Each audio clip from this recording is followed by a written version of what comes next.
ਜੀ ਸਾਰੇ ਦੋਸਤਾਂ ਨੂੰ ਜੀ ਆਇਆਂ ਨੂੰ ਲਾਇਲਪੁਰ ਯੰਗ ਹਿਸਟੋਰੀਅਨ ਦੀ ਹਿਸਟਰੀ ਲੈਕਚਰ ਸੀਰੀਜ਼ ਦੇ ਵਿੱਚ ਮੈਂ ਰਿਕੁਐਸਟ ਕਰਾਂਗਾ ਦੋਸਤਾਂ ਨੂੰ ਕਿ ਜਿਹੜੇ ਦੋਸਤ ਸਾਨੂੰ ਵੇਖ ਰਹੇ ਨੇ ਉਹ ਪਲੀਜ਼ ਇਸ ਵੀਡੀਓ ਨੂੰ ਸ਼ੇਅਰ ਕਰ ਦੇਣ ਔਰ ਬਾਕੀ ਦੋਸਤਾਂ ਨੂੰ ਵੀ ਮੈਸੇਜ ਜਾਂ ਸ਼ੇਅਰ ਕਰਕੇ ਉਹਨਾਂ ਨੂੰ ਦੱਸ ਦੇਣ ਕਿ ਅਸੀਂ ਆ ਗਏ ਹਾਂ ਔਰ ਅਸੀਂ ਹੁਣ ਗੱਲਬਾਤ ਕਰਾਂਗੇ ਤੇ ਸਾਡੇ ਮਹਿਮਾਨ ਅੱਜ ਦੇ ਮਹਿਮਾਨ ਸਾਡੇ ਨਾਲ ਨੇ ਔਰ ਅਸੀਂ ਉਹਨਾਂ ਦਾ ਜਿਹੜਾ ਤਾਰਫ ਫਿਰ ਉਹਨਾਂ ਦੀ ਗੱਲਬਾਤ ਸਾਰੇ ਦੋਸਤਾਂ ਨਾਲ ਅੱਜ ਸਾਂਝੀ ਕਰਾਂਗੇ। ਅੱਜ ਬਹੁਤ ਇੰਪੋਰਟੈਂਟ ਟਾਪਿਕਸ ਦੇ ਉੱਪਰ ਜਿਹੜੀ ਨਾ ਅਸੀਂ ਗੱਲ ਕਰਾਂਗੇ, ਬਹੁਤ ਇੰਪੋਰਟੈਂਟ ਟਾਪਿਕ ਦੇ ਉੱਪਰ।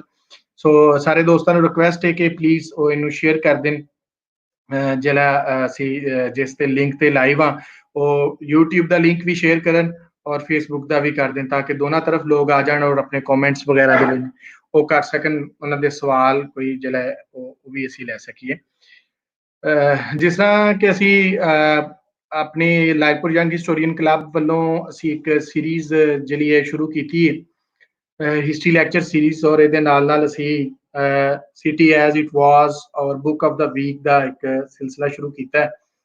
ਤੇ ਅਸੀਂ ਹਰ ਰੋਜ਼ ਈਦ ਦੀਆਂ ਛੁੱਟੀਆਂ ਦੀ ਵਜ੍ਹਾ ਤੋਂ ਕੁਝ ਦੋਸਤਾਂ ਦੀਆਂ ਜਿਹੜੀਆਂ ਡੇਟਸ ਸਨ ਸਾਡੇ ਨਾਲ ਉਹ ਤੈਅ ਸਨ ਔਰ ਇਹਦੇ ਨਾਲ ਦੀ ਨਾਲ ਸਾਡਾ ਜੁਲਾਈ ਦਾ ਜਿਹੜਾ ਪੂਰਾ ਇੱਕ ਅਸੀਂ ਆਪਣਾ ਪੋਸਟਰ ਪਬਲਿਸ਼ ਕੀਤਾ ਸੀ। ਉਹਦੇ ਵਿੱਚ ਜਿੰਨੇ ਵੀ ਸਾਡੇ ਇੰਟੈਲੈਕਚੁਅਲ ਸਨ ਅਸੀਂ ਉਹਨਾਂ ਸਾਰਿਆਂ ਨੂੰ ਇਸ ਮਾਹ ਦੀ ਆਖਰੀ ਤਾਰੀਖ ਤੱਕ ਲੈਕਚਰਸ ਵਾਸਤੇ ਲਿਆਉਣਾ ਚਾਹ ਰਹੇ ਸਾਂ। ਸੋ ਕੋਸ਼ਿਸ਼ ਕੀਤੀ ਜਿੰਨੇ ਵੀ ਅਸੀਂ ਆ ਸਕਦੇ ਸੀ ਲੋਕੀ, ਤੇ ਅੱਜ ਅਸੀਂ ਇਸੇ ਤਰ੍ਹਾਂ ਹੀ ਫਿਰ ਅਸੀਂ ਕੰਜ਼ੈਕਟਿਵ ਲੈਕਚਰਸ ਹੀ ਅਸੀਂ ਸ਼ੁਰੂ ਕੀਤੇ। ਸੋ ਅੱਜ ਦੇ ਲੈਕਚਰ ਦੀ ਅਸੀਂ ਗੱਲਬਾਤ ਅਗਰ ਕਰੀਏ, ਅੱਜ ਦਾ ਜਿਹੜਾ ਟੌਪਿਕ ਹੈ ਇਸਲਾਮਿਕ ਆਰਕੀਟੈਕਚਰ ਇਨ ਪੰਜਾਬ।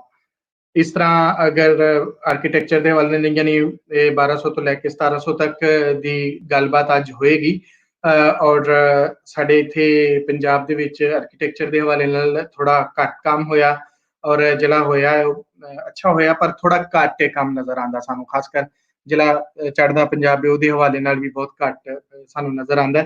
ਸੋ ਅੱਜ ਦਾ ਇਹ ਟੌਪਿਕ ਸਾਡੇ ਇੱਥੇ ਦੇ ਲੋਕਾਂ ਵਾਸਤੇ ਬਹੁਤ ਇੰਪੋਰਟੈਂਟ ਹੈ ਔਰ ਨਾ ਸਿਰਫ ਇੱਥੇ ਦੇ ਬਲਕਿ ਬਾਹਰ ਵਸਦੇ ਵੀ ਸਾਰੇ ਜਿਹੜੇ ਲੋਕ ਨੇ, ਅਸੀਂ ਇਸ ਤਰ੍ਹਾਂ ਜਿਹੜਾ ਹੈ ਮੁਖਤਲਿਫ ਜਿਹੜੇ ਹੈਰੀਟੇਜ ਔਰ ਆਰਕੀਟੈਕਚਰ ਦੇ ਉੱਪਰ ਅਸੀਂ ਗੱਲਬਾਤ ਕੀਤੀ। ਤੇ ਅੱਜ ਦੀ ਜਿਹੜੀ ਗੱਲਬਾਤ ਹੈ ਉਹ ਵੀ ਬਹੁਤ ਇੰਪੋਰਟੈਂਟ ਗੱਲਬਾਤ ਹੈ ਤੇ ਉਹ ਅੱਜ ਇਸਲਾਮਿਕ ਆਰਕੀਟੈਕਚਰ ਦੇ ਹਵਾਲੇ ਦੇ ਨਾਲ ਗੱਲਬਾਤ ਹੈ। ਅਸੀਂ ਜਿਸ ਤਰ੍ਹਾਂ ਆਰਟ ਹਿਸਟੋਰੀਅਨਸ ਦੀ ਗੱਲ ਕਰੀਏ ਤੇ ਸਾਡੇ ਨਾਲ ਬਹੁਤ ਸਾਰੇ ਆਰਟ ਹਿਸਟੋਰੀਅਨ ਵੀ ਜੁੜੇ ਹੋਏ ਨੇ, ਪਰ ਅੱਜ ਦੇ ਸਾਡੇ ਜਿਹੜੇ ਸਾਡੇ ਨਾਲ ਸਾਡੇ ਗੈਸਟ ਨੇ ਡਾਕਟਰ ਸੁਭਾਸ਼ ਪਰਿਹਾਰ ਸਾਹਿਬ, ਸਾਡੇ ਬਹੁਤ ਹੀ ਸੀਨੀਅਰ ਜਿਹੜੇ ਹਿਸਟੋਰੀਅਨ ਨੇ ਔਰ ਆਰਟ ਹਿਸਟੋਰੀਅਨ ਨੇ ਔਰ ਇਹਨਾਂ ਦੇ ਹਵਾਲੇ ਨਾਲ ਮੈਂ ਗੱਲ ਕਰਦਾ ਜਾਵਾਂ ਕਿ ਸਾਡੇ ਨਾਲ ਉਹਨਾਂ ਨੇ ਬਹੁਤ ਖੂਬਸੂਰਤ ਪ੍ਰੋਗਰਾਮ ਸਿਟੀ ਐਜ਼ ਇਟ ਵਾਜ਼ ਦੇ ਵਿੱਚ ਕੋਟਕਪੂਰਾ ਦੇ ਉੱਪਰ ਉਹਨਾਂ ਨੇ ਗੱਲਬਾਤ ਕੀਤੀ ਸੀ ਔਰ ਉਸ ਤੋਂ ਬਾਅਦ ਵੀ ਸਾਡੇ ਦੇ ਨਾਲ ਮੁਖਤਲਿਫ ਅਸੀਂ ਗੱਲਬਾਤ ਉਹਨਾਂ ਦੇ ਨਾਲ ਜਾਰੀ ਰਹਿੰਦੀ ਹੈ। ਸਾਡੇ ਸੀਨੀਅਰ ਨੇ ਸਾਨੂੰ ਗਾਈਡ ਵੀ ਕਰਦੇ ਨੇ।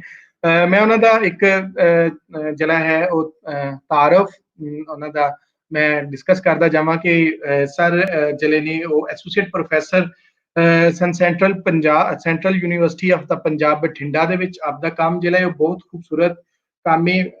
ਅਗਰ ਉਹਨੂੰ ਅਸੀਂ ਉਹਨਾਂ ਦੀਆਂ ਜਿਹੜੀਆਂ ਪਬਲੀਕੇਸ਼ਨਸ ਨੇ ਉਹਨਾਂ ਦੇ ਯਾਨੀ ਬੁੱਕਸ ਨੇ ਉਹਨਾਂ ਦੇ ਹਵਾਲੇ ਨਾਲ ਅਗਰ ਅਸੀਂ ਵੇਖੀਏ ਤੇ ਇਸਲਾਮਿਕ ਆਰਕੀਟੈਕਚਰ ਆਫ ਪੰਜਾਬ ਦੇ ਉੱਪਰ architectural heritage of Sikh state Faridkot ਦੇ ਹਵਾਲੇ ਨਾਲ ਆਪਦਾ ਬਹੁਤ ਅੱਛਾ ਕੰਮ ਹੈ।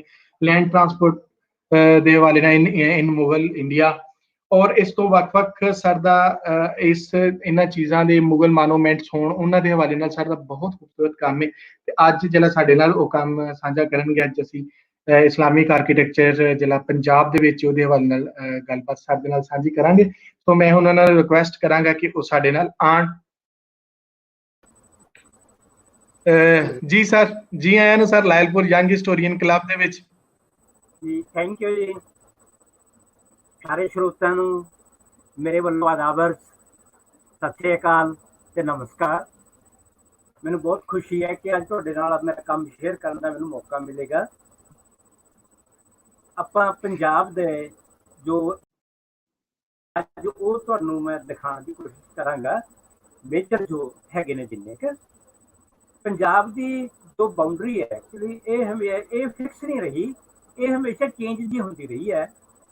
ਤਾਂ ਇਹਨੂੰ ਜੇ ਵੱਡੇ ਤੋਂ ਵੱਡਾ ਰੱਖੀਏ ਤਾਂ ਇਹ ਸਿੰਧ ਦਰਿਆ ਤੋਂ ਲੱਗ ਕੇ ਜਮਨਾ ਤੱਕ ਵੀ ਇਹਨੂੰ ਮੰਨਿਆ ਜਾਂਦਾ ਵੀ ਜਮਨਾ ਦਰਿਆ ਤੱਕ लेकिन ज़्यादातर इसनूं इत्थों घग्गर दरिया तक ਇਹ ਗਿਣਿਆ ਜਾਂਦਾ ਹੈਗਾ ਪੰਜਾਬ ਦਾ ਏਰੀਆ। ਘੱਗਰ ਤੋਂ ਅਗਲਾ ਏਰੀਆ ਜਿਹੜਾ ਘੱਗਰ ਤੇ ਜਮਨਾ ਹੈਗਾ ਉਹ ਬਾਂਗਰ ਚਲਾ ਜਾਂਦਾ ਹੈ, ਜਿਹਦੇ ਵਿੱਚ ਹੁਣ ਸਟੇਟ ਹਰਿਆਣਾ ਆਈ। ਤੋ ਜੋ ਪੁਰਾਣਾ ਪੰਜਾਬ ਸੀ ਉਹ 1947 ਵਿੱਚ ਦੋ ਹਿੱਸਿਆਂ ਦੇ ਵਿੱਚ ਵੰਡਿਆ ਗਿਆ, ਔਰ ਉਹਦਾ ਮੇਜਰ ਹਿੱਸਾ ਜੋ ਹੈ ਉਹ ਪਾਕਿਸਤਾਨ ਚ ਆ ਗਿਆ, ਜਿਸ ਨੂੰ ਅਸੀਂ ਪੱਛਮੀ ਪੰਜਾਬ ਕਹਿੰਦੇ ਹਾਂ। ਤੇ ਜਿਹੜਾ ਇੰਡੀਆ ਵਿੱਚ ਰਹਿ ਗਿਆ ਉਸ ਨੂੰ ਅਸੀਂ ਪੂਰਬੀ ਪੰਜਾਬ ਜਾਂ ਈਸਟ ਪੰਜਾਬ ਕਹਿੰਦੇ ਹਾਂ। ਤਾਂ ਮੈਂ 1980 ਤੋਂ ਕੰਮ ਸ਼ੁਰੂ ਕੀਤਾ ਹੈ। ਪਿਛਲੇ 40 ਸਾਲ ਮੇਰਾ ਸਾਰਾ ਪੈਸ਼ਨ ਇਹੋ ਹੀ ਹੈ ਕਿ ਇਸ ਪੰਜਾਬ ਦੇ ਸਾਰੇ ਜਿੰਨੇ ਇਸਲਾਮਿਕ ਮੋਨੂਮੈਂਟਸ ਨੇ ਉਹ ਮੈਂ ਕਵਰ ਕਰਕੇ ਉਹਨਾਂ ਦਾ ਇੱਕ ਅਥੈਂਟਿਕ ਡਾਕੂਮੈਂਟ ਤਿਆਰ ਕਰਦਿਆਂ। ਇਹ ਸਿੰਪਲ ਇਹ ਨਹੀਂ ਹੈਗਾ ਕਿ ਮੈਂ ਇਕੱਲੀਆਂ ਨੇ ਫੋਟੋਆਂ ਖਿੱਚ ਲਈਆਂ ਤੇ ਲਾਤੀਆਂ ਉਹ ਤੇ ਨਹੀਂ। ਅੱਜ ਕੱਲ੍ਹ ਥੋੜਾ ਜਿਹਾ ਮੈਨੂੰ ਕਈ ਵਾਰੀ ਲੱਗਦਾ ਹੈ ਵੀ ਇੱਕ ਨਾ ਉਹ ਮੋਬਾਈਲ ਕੈਮਰੇ ਜ਼ਿਆਦਾ ਹੋ ਗਏ ਤੇ ਹਰੇਕ ਨਾ ਉਹ ਜਾ ਕੇ ਫੋਟੋਆਂ ਖਿੱਚ ਸਕਦਾ ਹੈ, ਤੇ ਖਿੱਚ ਕੇ ਉਹ ਪਾ ਕੇ ਉਹ ਗਲਤ ਫਹਿਮੀ ਪਾਲਦੇ ਆ ਨਾਲ ਕਿ ਅਸੀਂ ਹਿਸਟੋਰੀਅਨ ਹੈ। ਹਿਸਟੋਰੀਅਨ ਹੋਣਾ ਇੰਨਾ ਸੌਖਾ ਨਹੀਂ ਹੈ। ਇਹ ਸਾਰੀ ਉਮਰ ਲੱਗਦੀ ਹੈ। ਇੱਕ ਇੱਕ ਮੋਨੂਮੈਂਟ ਦੀ ਸਟੱਡੀ ਕਰਨ ਵਾਸਤੇ ਕਈ ਵਾਰ ਸਾਲਾਂ ਵੱਧੇ ਲੱਗਦੇ ਨੇ। ਤਾਂ ਉਹ ਹੈ ਇੱਕ ਇੱਕ ਬਿਲਡਿੰਗ ਨੂੰ ਅਸੀਂ ਇੰਨੀ ਡਿਟੇਲ ਦੇ ਵਿੱਚ ਜੋ ਵੇਖਣਾ ਹੈ। ਤਾਂ ਜੋ ਇੱਧਰ ਪੰਜਾਬ ਹੈ ਹੁਣ ਇੰਡੀਅਨ ਪੰਜਾਬ, ਈਸਟ ਪੰਜਾਬ, ਇਹਦੇ ਵਿੱਚ ਆਪਾਂ ਜੇ ਕੁੱਲ ਲਾਈਏ ਤਾਂ ਇਸ ਵੇਲੇ ਜੋ ਸਥਿਤੀ ਹੈ ਉਹ ਤਕਰੀਬਨ 140 ਮੋਨੂਮੈਂਟਸ ਹਾਲੇ ਬਚੇ ਹੋਏ ਹੈ। ਸਾਰੇ ਪੰਜਾਬ ਦੇ ਵਿੱਚ 140 ਮੋਨੂਮੈਂਟਸ ਬਚੇ ਹੋਏ ਨੇ, ਜਿਨ੍ਹਾਂ ਵਿੱਚੋਂ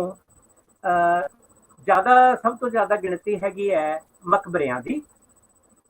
ਮਕਬਰੇ ਇੱਥੇ 47 ਨੇ, 47 ਮਕਬਰੇ ਹੈ, 18 ਮਸਜਿਦ ਹੈ, 2 ਈਦਗਾਹਾਂ ਨੇ, 13 ਸਰਾਇਜ਼ ਹੈ। ਜਿੰਨੀਆਂ ਖੂਬਸੂਰਤ ਸਰਾਇਜ਼ ਇੱਧਰਲੇ ਈਸਟ ਪੰਜਾਬ ਵਿੱਚ ਹੈ ਉਹ ਸ਼ਾਇਦ ਬਾਕੀ ਇੰਡੀਆ 'ਚ ਕਿਤੇ ਨਹੀਂ ਬਚੀਆਂ ਹੋਈਆਂ। 8 ਬ੍ਰਿਜ ਨੇ, 7 ਬਾਉਲੀਜ਼ ਨੇ, 6 ਤਲਾਅ ਹੈ, 33 ਕੋਸ ਮੀਨਾਰ ਬਚੇ ਹੋਏ ਨੇ। ਇੱਕ ਪੂਰਾ ਸ਼ਹਿਰ ਹੀ ਵਸਾਇਆ ਸੀ ਉਹਨਾਂ ਨੇ, ਮਤਲਬ ਪਿੰਡ ਸਮਝ ਲਓ ਸਾਹਿਬਾਬਾਦ ਪਟਿਆਲਾ ਕੋਲ, ਉਹਦੀ 4 ਦੀਵਾਰੀ ਤੇ ਗੇਟ ਵੀ ਬਚਿਆ ਹੋਇਆ ਹੈ। 2 ਮੁਗਲ ਗਾਰਡਨ ਵੀ ਬਚੇ ਹੋਏ ਨੇ, 2 ਫੋਰਟਸ ਨੇ, ਇੱਕ ਹਵੇਲੀ ਹੈ ਤੇ ਇੱਕ ਤਖਤ ਅਕਬਰੀ ਉਸਨੂੰ ਕਹਿੰਦੇ ਆ। ਉਹ ਮਿਸਲੇਨਸ ਬਿਲਡਿੰਗਾਂ ਚ ਆ ਰਹੀਆਂ। ਇਹ ਕੁੱਲ ਰਲਾ ਕੇ ਸਾਡੇ ਕੋਲ 140 ਮੋਨੂਮੈਂਟਸ ਹੈਗੇ ਆ। ਤਾਂ ਮੇਰਾ ਜਿਹੜਾ ਪੀਰੀਅਡ ਹੈ ਜੋ ਤੁਹਾਨੂੰ ਮੈਂ ਦਿਖਾਵਾਂਗਾ ਉਹ 1206 ਤੋਂ ਲੱਗ ਕੇ 1707 ਤੱਕ ਦਾ ਪੀਰੀਅਡ ਮੈਂ ਚੁਣਿਆ ਹੈ। ਮੈਂ ਆਪਣੇ ਜਦੋਂ 1206 ਦੇ ਵਿੱਚ ਸੁਲਤਾਨ ਕੁਤਬੁੱਦੀਨ ਐਬਕ ਦਾ ਰਾਜ ਐਸਟੈਬਲਿਸ਼ ਹੋ ਜਾਂਦਾ ਹੈ, ਜਿਸ ਨੂੰ ਅਸੀਂ ਦਿੱਲੀ ਸਲਤਨਤ ਦਾ ਪੀਰੀਅਡ ਕਹਿੰਦੇ ਹਾਂ। ਤੇ 1526 ਵਿੱਚ ਬਾਦਸ਼ਾਹ ਬਾਬਰ ਇੱਥੇ ਆ ਜਾਂਦਾ ਹੈ ਤੇ ਉਹਦਾ ਜਿਹੜਾ ਇਫੈਕਟਿਵ ਰੂਲ ਹੈ ਉਹ 1707 ਤੱਕ ਅਸੀਂ ਗਿਣਦੇ ਹਾਂ ਕਿ ਔਰੰਗਜ਼ੇਬ ਦੀ ਡੈਥ ਤੱਕ। ਉਸ ਤੋਂ ਬਾਅਦ ਦਾ ਜਿਹੜਾ 100 ਸਾਲ ਹੈ ਤਕਰੀਬਨ 18ਵੀਂ ਸਦੀ ਸਾਰੀ, ਇਹ ਉਥਲ ਪੁਥਲ ਦਾ ਟਾਈਮ ਹੈ। ਉਸ ਦੌਰਾਨ ਕੋਈ ਨਵੀਂ ਕੰਸਟਰਕਸ਼ਨ ਹੋਣੀ ਲਗਭਗ ਇੰਪੋਸੀਬਲ ਹੀ ਸੀ। ਤਾਂ ਉਹ ਸਾਰਾ ਡਿਸਟਰਬਡ ਪੀਰੀਅਡ ਸੀ। ਉਸ ਤੋਂ ਬਾਅਦ ਜਦੋਂ ਇਹ ਮਹਾਰਾਜਾ ਰਣਜੀਤ ਸਿੰਘ ਦਾ ਪੀਰੀਅਡ ਆ ਜਾਂਦਾ ਹੈ, ਫਿਰ ਕੁਝ ਬਿਲਡਿੰਗਸ ਜਿਹੜੀਆਂ ਨੇ ਉਹ ਸਾਰੇ ਸਿੱਖਾਂ ਦੀਆਂ ਵੀ ਬਣਦੀਆਂ ਨੇ, ਮੁਸਲਮਾਨਾਂ ਦੀਆਂ ਵੀ ਬਣਦੀਆਂ ਨੇ, ਹਿੰਦੂਆਂ ਦੀਆਂ ਵੀ ਬਣਦੀਆਂ। ਲੇਕਿਨ ਮੈਂ ਜੋ ਅੱਜ ਦੇ ਇਹ ਲੈਕਚਰ ਹੈ ਇਸ ਦੇ ਵਿੱਚ ਮੈਂ 1707 ਤੱਕ ਦਾ ਪੀਰੀਅਡ ਲਵਾਂ। ਇਹ ਆਪਣੇ ਜੋ ਜਿੰਨੀਆਂ ਇਮਾਰਤਾਂ ਨੇ ਇਹਨਾਂ ਵਿੱਚ 2 ਕਿਸਮ ਆਪਾਂ ਜੋ ਪਹਿਲੇ ਲਾਈਏ, ਧਾਰਮਿਕ ਇਮਾਰਤਾਂ ਤੇ ਦੂਸਰੀਆਂ ਆਪਾਂ ਲੈਂਦੇ ਹਾਂ ਕਿ ਜੋ ਸੈਕੂਲਰ ਇਮਾਰਤਾਂ। ਧਾਰਮਿਕ ਇਮਾਰਤਾਂ ਨੂੰ ਜੇ ਆਪਾਂ ਸ਼ੁਰੂ ਕਰੀਏ ਤਾਂ ਇਸਲਾਮਿਕ ਜੋ ਮੋਨੂਮੈਂਟਸ ਹੈ ਉਹਨਾਂ 'ਚ 2 ਤਰ੍ਹਾਂ ਦੀਆਂ ਇਮਾਰਤਾਂ ਨੇ। ਸਭ ਜ਼ਿਆਦਾ ਮਸਜਿਦਾਂ ਨੇ, ਦੂਸਰੀ ਈਦਗਾਹ ਹੁੰਦੀ ਹੈ। ਲੇਕਿਨ ਅਨਫੋਰਚੂਨੇਟਲੀ ਪੰਜਾਬ ਦੇ ਵਿੱਚ ਕੋਈ ਈਦਗਾਹ ਨਹੀਂ ਬਚੀ ਹੋਈ। ਇੱਕ ਪਟਿਆਲੇ ਬਚੀ ਹੈ, ਉਹ ਲੇਟਰ ਪੀਰੀਅਡ ਦੀ ਪਟਿਆਲੇ ਵਾਲੇ ਹਾਕਮਾਂ ਦੇ ਵੇਲੇ ਦੀ ਹੈਗੀ ਹੈ। ਤਾਂ ਉਹਦੇ ਵਿੱਚ ਮੈਂ ਤੁਹਾਨੂੰ ਸਭ ਤੋਂ ਪਹਿਲੇ ਇੱਥੋਂ ਦੀਆਂ ਮਸਜਿਦਾਂ ਦਿਖਾਉਣ ਲੱਗਾ। ਉਹਨਾਂ ਦੀ ਗਿਣਤੀ ਵੈਸੇ ਤਾਂ 18 ਸੀ, ਲੇਕਿਨ ਮੈਂ ਇੱਥੇ ਮੇਜਰ ਹੀ ਰੱਖੀਆਂ ਨੇ। ਜਿਹੜਾ ਇਹ ਸਭ ਤੋਂ ਪੁਰਾਣੀ ਜਿਹੜੀ ਮਸਜਿਦ ਸਾਡੇ ਕੋਲ ਆਉਂਦੀ ਹੈ ਉਹ ਇਹ ਵਾ। ਇਹ ਪੰਜਾਬ ਦਾ ਕਸਬਾ ਹੈਗਾ ਲੁਧਿਆਣਾ ਜ਼ਿਲ੍ਹੇ ਦੇ ਵਿੱਚ, ਮਾਛੀਵਾੜਾ। ਤੁਸੀਂ ਸੁਣਿਆ ਹੋਗਾ ਸਤਲੁਜ ਦੇ ਕੰਢੇ ਦੇ ਉੱਤੇ ਸੀ। ਤੇ ਇਸ ਮਸਜਿਦ ਕਿਉਂਕਿ ਇਹ ਪੱਥਰ ਦੀ ਬਣੀ ਹੋਈ ਹੈ, ਇਸ ਕਰਕੇ ਲੋਕਲੀ ਇਸ ਨੂੰ ਪੱਥਰੀਆ ਮਸਜਿਦ ਕਹਿੰਦੇ ਨੇ।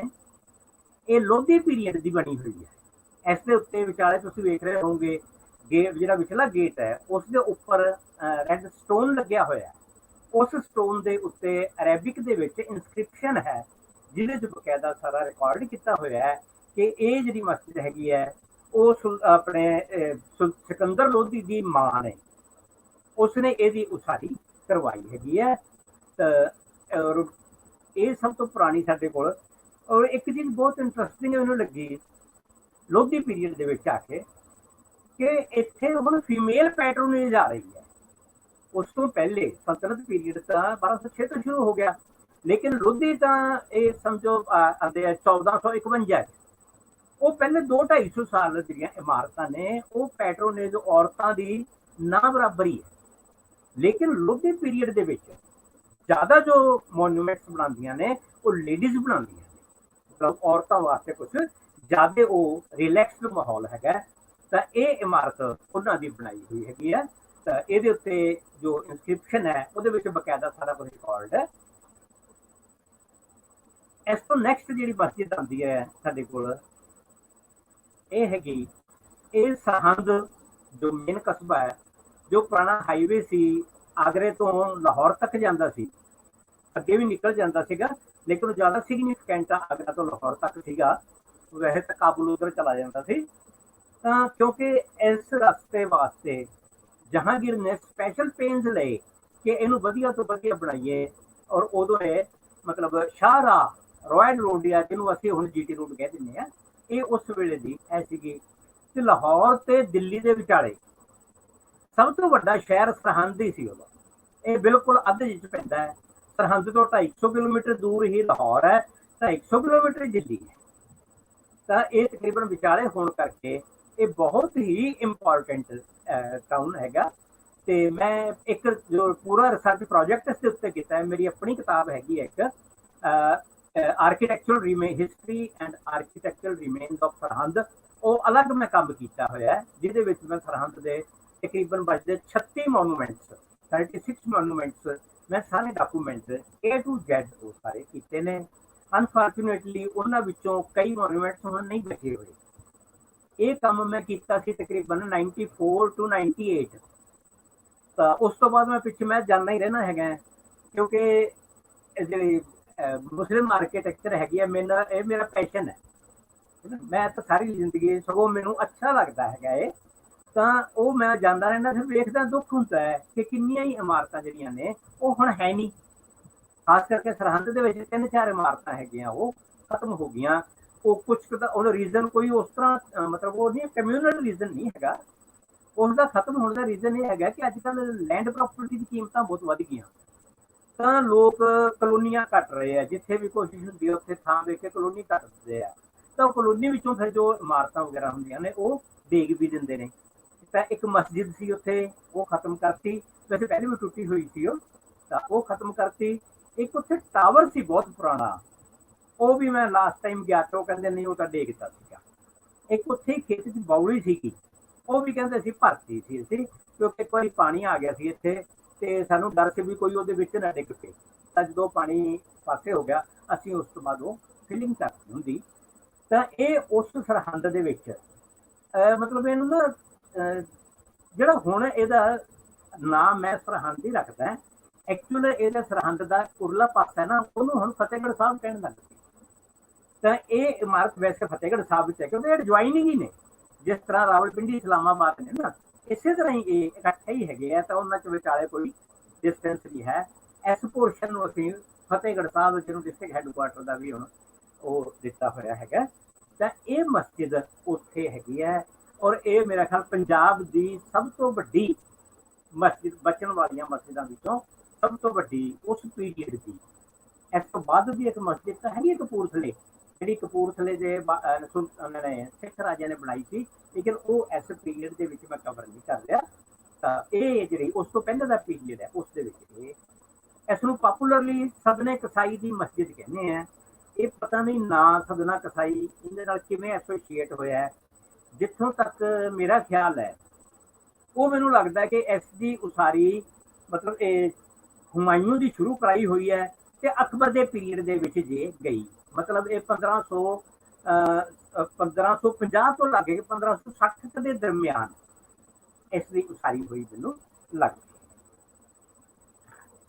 इस तो नैक्सट जी मस्जिद है यह है कि ये पंजाब का कस्बा है फतेहाबाद। तो याद होएगा कि जहांगीर के बेटे सुल्तान खुसरो ने रिवोल्ट करता सी जहांगीर के उल्ट, तो रिवोल्ट करके लाहौर आ गया सी। तो पिछों जहांगीर दी फौजां ने पिछा किया, इन्हां दी लड़ाई गोविंदवाल साहब के कोल हुई है। और वो थां जिथे लड़ाई हुई, जिथे जहांगीर ने अपने बेटे सुल्तान खुसरो नूं हराया, उस थां दे उत्ते इन्हां ने कस्बा वसाया जिहदा नाम Fatehabad, the town of victory रखिया। ते ये मस्जिद उत्थे एक मस्जिद की उसारी करवाई उन्होंने, ते नाल ही एक इन्होंने बहुत वड्डी उत्थे सराय बनवाई। वो सराय के गेट हाले बचे हुए हैं, वो आप अगे देखांगे, दोने गेट बचे हुए ने। ते ये मस्जिद है, हुण इहदे विच स्कूल लगदा है, बच्चों का स्कूल है। नैक्सट मस्जिद ये हैगी है, ये औरंगजेब के पीरियड की है।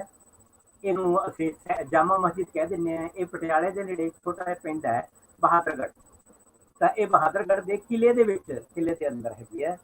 वो किला एक्चुअली औरंगजेब के पीरियड विच सैफ खान नाम का नोबल सी औरंगजेब का, उसने ये कस्बा वसाया सी ते इहदे विच जिहड़ी मस्जिद हैगी आ बनवाई सी। ਇਹਦੇ ਉੱਤੇ ਬਿਲਕੁਲ ਮੱਥੇ ਦੇ ਉੱਤੇ ਪੱਥਰ ਰੱਖੇ ਹੋਏ ਨੇ, ਉਹ ਪੱਥਰਾਂ ਦੇ ਉੱਤੇ ਬਿਲਕੁਲ ਐਗਜ਼ੈਕਟਲੀ ਉਹਦੀ ਡੇਟ ਦਿੱਤੀ ਹੋਈ ਹੈ ਕਿ ਇਹ ਸੈਫ ਖਾਨ ਨੇ ਇੰਨੇ ਸਾਲ ਦੇ ਵਿੱਚ ਇਹ ਮਸਜਿਦ, ਇਸ ਮਸਜਿਦ ਦੀ ਉਸਾਰੀ ਕਰਵਾਈ। ਤਾਂ ਉਹ ਉਦੋਂ ਇਸ ਦਾ ਨਾਂ ਸੈਫਾਬਾਦ ਸੀ, ਹਿਸਟਰੀ ਵਿੱਚ ਇਹਦਾ ਨਾਂ ਸੈਫਾਬਾਦ ਸੀ। ਲੇਕਿਨ ਬਾਅਦ ਦੇ ਵਿੱਚ ਜਦੋਂ ਪਟਿਆਲੇ ਵਾਲੇ ਹਾਕਮਾਂ ਦੇ ਅੰਡਰ ਆ ਗਿਆ, ਤਾਂ ਉਦੋਂ ਉਹਨਾਂ ਨੇ ਇਹਦਾ ਨਾਮ ਬਦਲ ਕੇ ਬਹਾਦਰਗੜ੍ਹ ਰੱਖਤਾ ਗੁਰੂ ਤੇਗ ਬਹਾਦਰ ਜੀ ਦੇ ਨਾਂ ਦੇ ਉੱਤੇ। ਕਿਉਂਕਿ ਇਹ ਵੀ ਮੰਨਿਆ ਜਾਂਦਾ ਹੈ, ਔਰ ਇਹਦਾ ਰਿਕਾਰਡ ਵੀ ਹੈ ਸਾਡੇ ਕੋਲ, कि गुरु तेग बहादुर जी के सैफ खान नाल बहुत कॉर्डियल ताल्लुकात सी, बहुत अच्छे ताल्लुकात सी। उन्हां दा गुरु तेग बहादुर जी का हुक्मनामा भी सानूं मिलदा है, जिहदे विच सैफ खान का जिक्र करते हैं। तां ओह कहंदे भी एक चुमासा उन्हां ने इन्हां कोल सैफ खान कोल कट्टिया। बड़ा लिबरल किस्म दा, बहुत वधिया बंदा सीगा।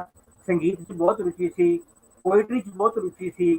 पर्शियन का बहुत वड्डा पोइट नासिर अली सरहंदी ओह इहदे अंडर काम करदा सीगा। तो इसने कश्मीर वाल बाग वगैरह भी बनवाए।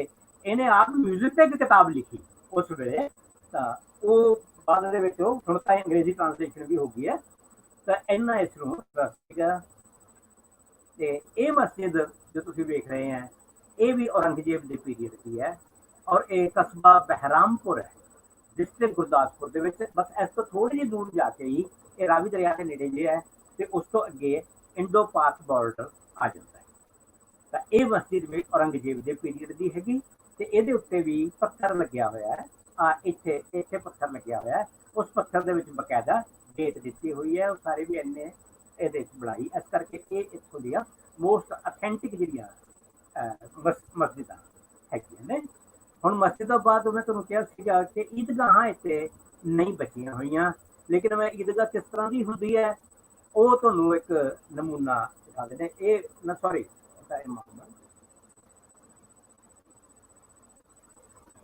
सॉरी ये इमामबाड़ा है, ईदगाह नहीं हैगी। ईदगाह की सॉरी मेरे को कोई तस्वीर है नहीं गी। इत्थों हुण असीं मकबरे शुरू करते। तो ये पंजाब दा, ईस्ट पंजाब दा सब तो पुराना मकबरा है। इसनूं असीं बाबा हाजी रतन का मकबरा कहने हैं। और जे उहदा हिस्टोरिकली लईए तो ये तकरीबन 12वीं सदी के एंड ते 13वीं सदी के शुरू दे विच उदों तकरीबन इसकी उसारी हुई हैगी। ते ये बाबा हाजी रतन इस्लामिक वर्ल्ड दे विच बहुत पॉपुलरिटी है। वो ठीक है भी कुछ इनू क्रिटिसाइज करते हैं ते कुछ के इनू एक्सैप्ट करते हैं। ये मेन विशेषता ये सी कि वो बाबा हाजी रतन एक क्लेम करता सी कि मैं हजरत मुहम्मद साहब नाल विआह होया है, मैं उन्होंने दर्शन किए हुए है। तो उन्होंने तुहानूं पता है कि जिहड़े हजरत मुहम्मद साहब नाल रहे होण उन्होंने असीं सहाबी कहने। तो ये क्लेम करता सीगा बाबा हाजी रतन कि मैं सहाबी है। लेकिन वो हिस्टोरिकली सानूं इहदे विच प्रॉब्लम आती हैगी है, क्योंकि हजरत मुहम्मद साहब तो 7वीं सेंचुरी च सी और ये 12वीं के एंड च होए है, तकरीबन 12वीं के एंड या 13वीं के शुरू दे विच। तां उम्र इन्नी नहीं हो सकती किसी भी बंदे की, 650-700 साल उम्र नहीं हो सकती। लेकिन वो बहुती दुनिया मनती भी है भी नहीं ठीक है सीगे। तो ये वो मकबरा है। इसकी एक होर खासियत सी, ਆ ਇੱਥੇ ਇਹਦੇ ਨਾ 4 ਇਨਸਕ੍ਰਿਪਸ਼ਨਸ ਸੀਗੀਆਂ। ਆ 1 2 3 ਤੇ 4 ਇੱਥੇ ਚੂਨੇ ਦੇ ਵਿੱਚ ਲਿਖੀਆਂ ਹੋਈਆਂ ਫਾਰਸੀ ਭਾਸ਼ਾ ਦੀਆਂ ਇਨਸਕ੍ਰਿਪਸ਼ਨ ਸੀ। ਤਾਂ ਔਰ ਉਹਨਾਂ ਦੇ ਵਿੱਚ ਇਸ ਮਕਬਰੇ ਦੀ ਮੁਰੰਮਤ ਕਰਾਉਣ ਦਾ ਜ਼ਿਕਰ ਸੀਗਾ ਵੀ ਟਾਈਮ ਟੂ ਟਾਈਮ ਇਹਦੀ ਮੁਰੰਮਤ ਕੌਣ ਕਰਾਉਂਦਾ ਰਿਹਾ। ਔਰ ਉਹਦੇ ਵਿੱਚ ਜਿਹੜਾ ਜ਼ਿਕਰ ਹੁੰਦਾ ਹੈ 2 ਜਿਹੜੇ ਹਿੰਦੂ ਨੋਬਲਸ ਨੇ ਉਹਨਾਂ ਦਾ ਆਉਂਦਾ ਹੈਗਾ। ਇਹ ਤਾਂ ਇਹ 1 ਮਿੰਟ ਸੌਰੀ ਮੈਂ ਡੇਟ ਤੁਹਾਨੂੰ ਦੱਸਦਾ ਵਾਂ।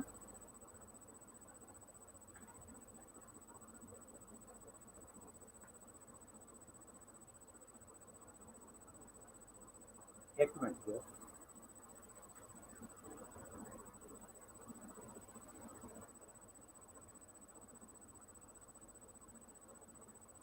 ਸੌਰੀ ਮੈਂ ਕਿਤੇ ਨਾ ਹੈ ਉਹ ਜਹਾਂਗੀਰ ਪੀਰੀਅਡ ਦੀ ਹੈ।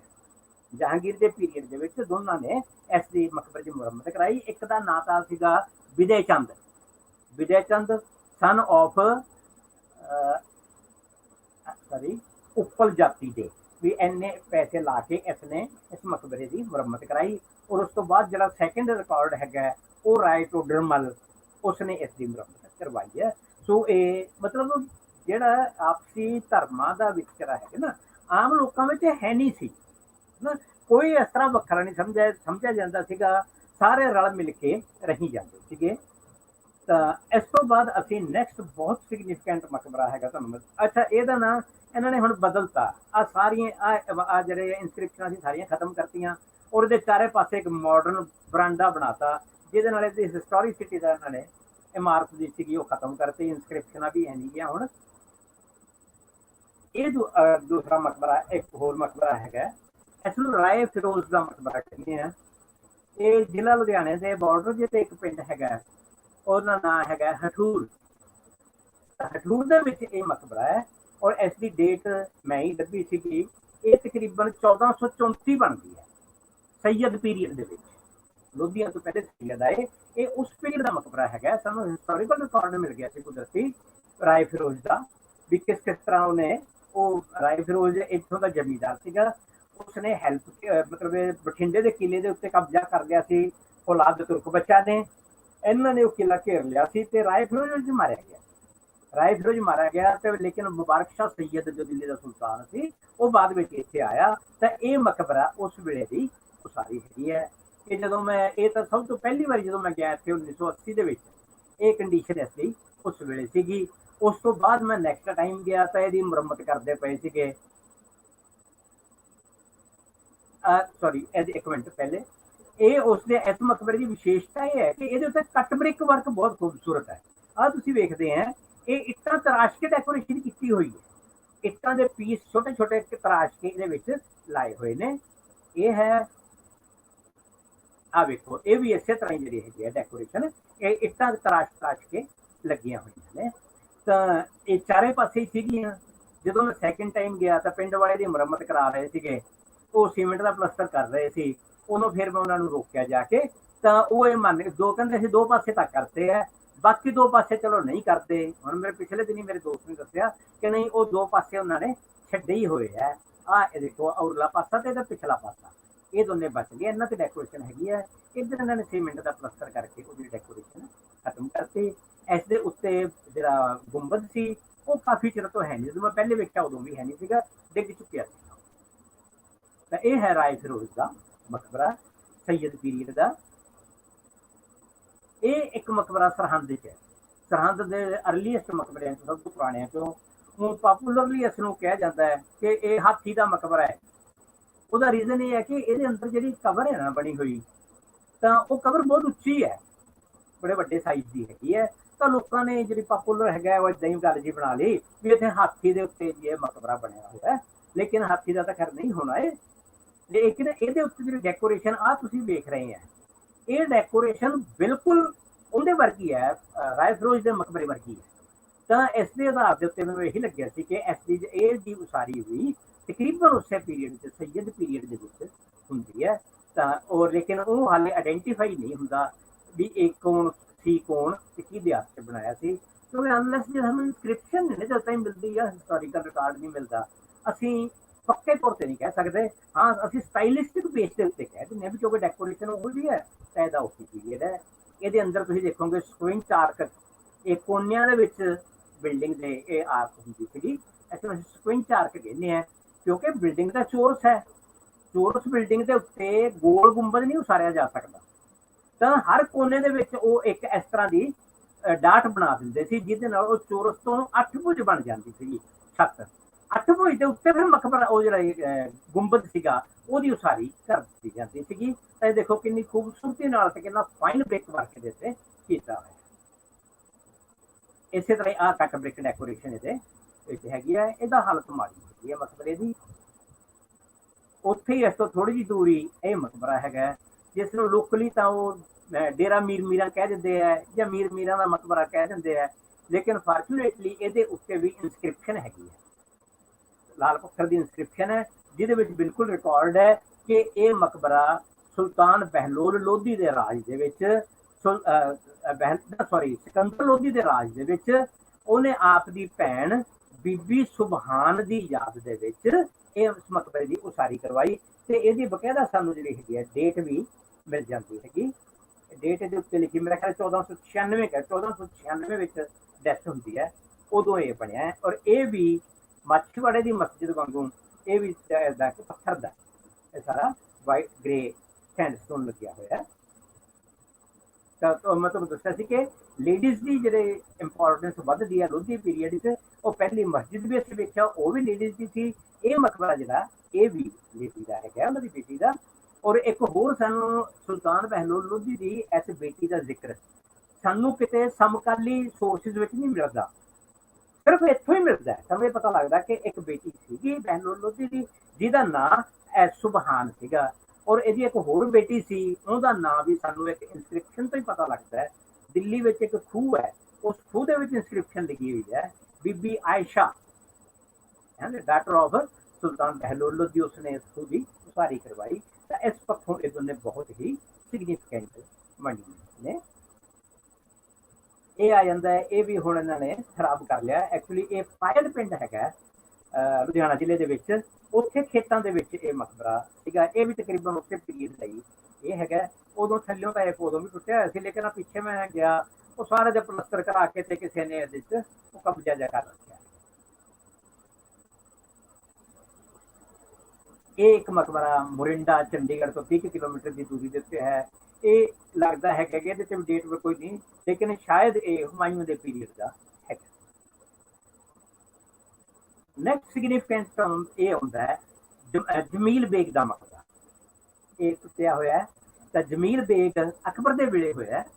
ਅਕਬਰ ਦੀ ਫੌਜ ਅਕਬਰ ਨੇ ਭੇਜੀ ਸੀਗੀ ਸਿਕੰਦਰ ਸੂਰ ਨੂੰ ਹਰਾਉਣ ਵਾਸਤੇ। ਉਹ ਇੱਧਰ ਸ਼ਿਵਾਲਿਕ ਪਹਾੜੀਆਂ ਵੱਲ ਛਿਪਿਆ ਹੋਇਆ ਸੀ।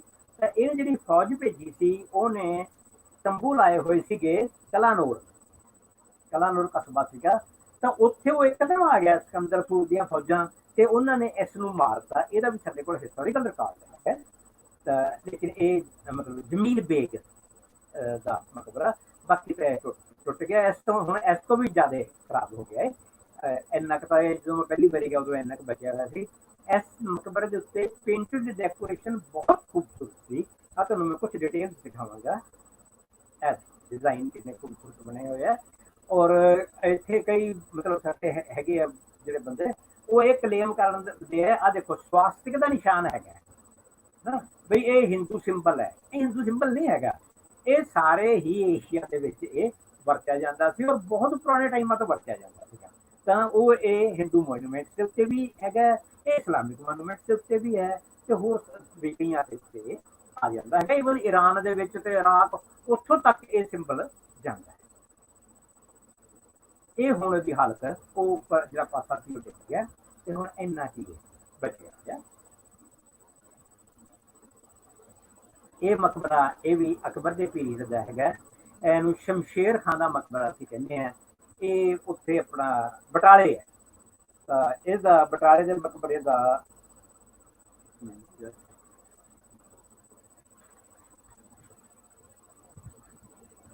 ਹਾਂ ਇਹਦੀ ਉਸਾਰੀ 1599 ਚ ਹੋਈ ਹੈ। ਸ਼ਮਸ਼ੇਰ ਖਾਨ ਬਟਾਲੇ ਦਾ ਸ਼ਿਕਦਾਰ ਸੀਗਾ, ਕਰੋੜੀ ਅਹੁਦੇਦਾਰ ਸੀ ਅਕਬਰ ਦੇ ਪੀਰੀਅਡ ਵਿੱਚ। ਉਸਨੇ ਇੱਥੇ ਇੱਕ ਬਾਗ ਬਣਵਾਇਆ ਸੀ ਅਨਾਰਕਲੀ ਇਸ ਏਰੀਆ ਨੂੰ ਹਾਲੇ ਵੀ ਅਨਾਰਕਲੀ ਉਹ ਕਹਿੰਦੇ ਆ। ਤਾਂ ਉਹ ਇਹਦੇ ਵਿੱਚ ਇੱਥੇ ਉਹਨੇ ਆਪਦੀ ਕਬਰ ਮਕਬਰਾ ਲਵਾਇਆ।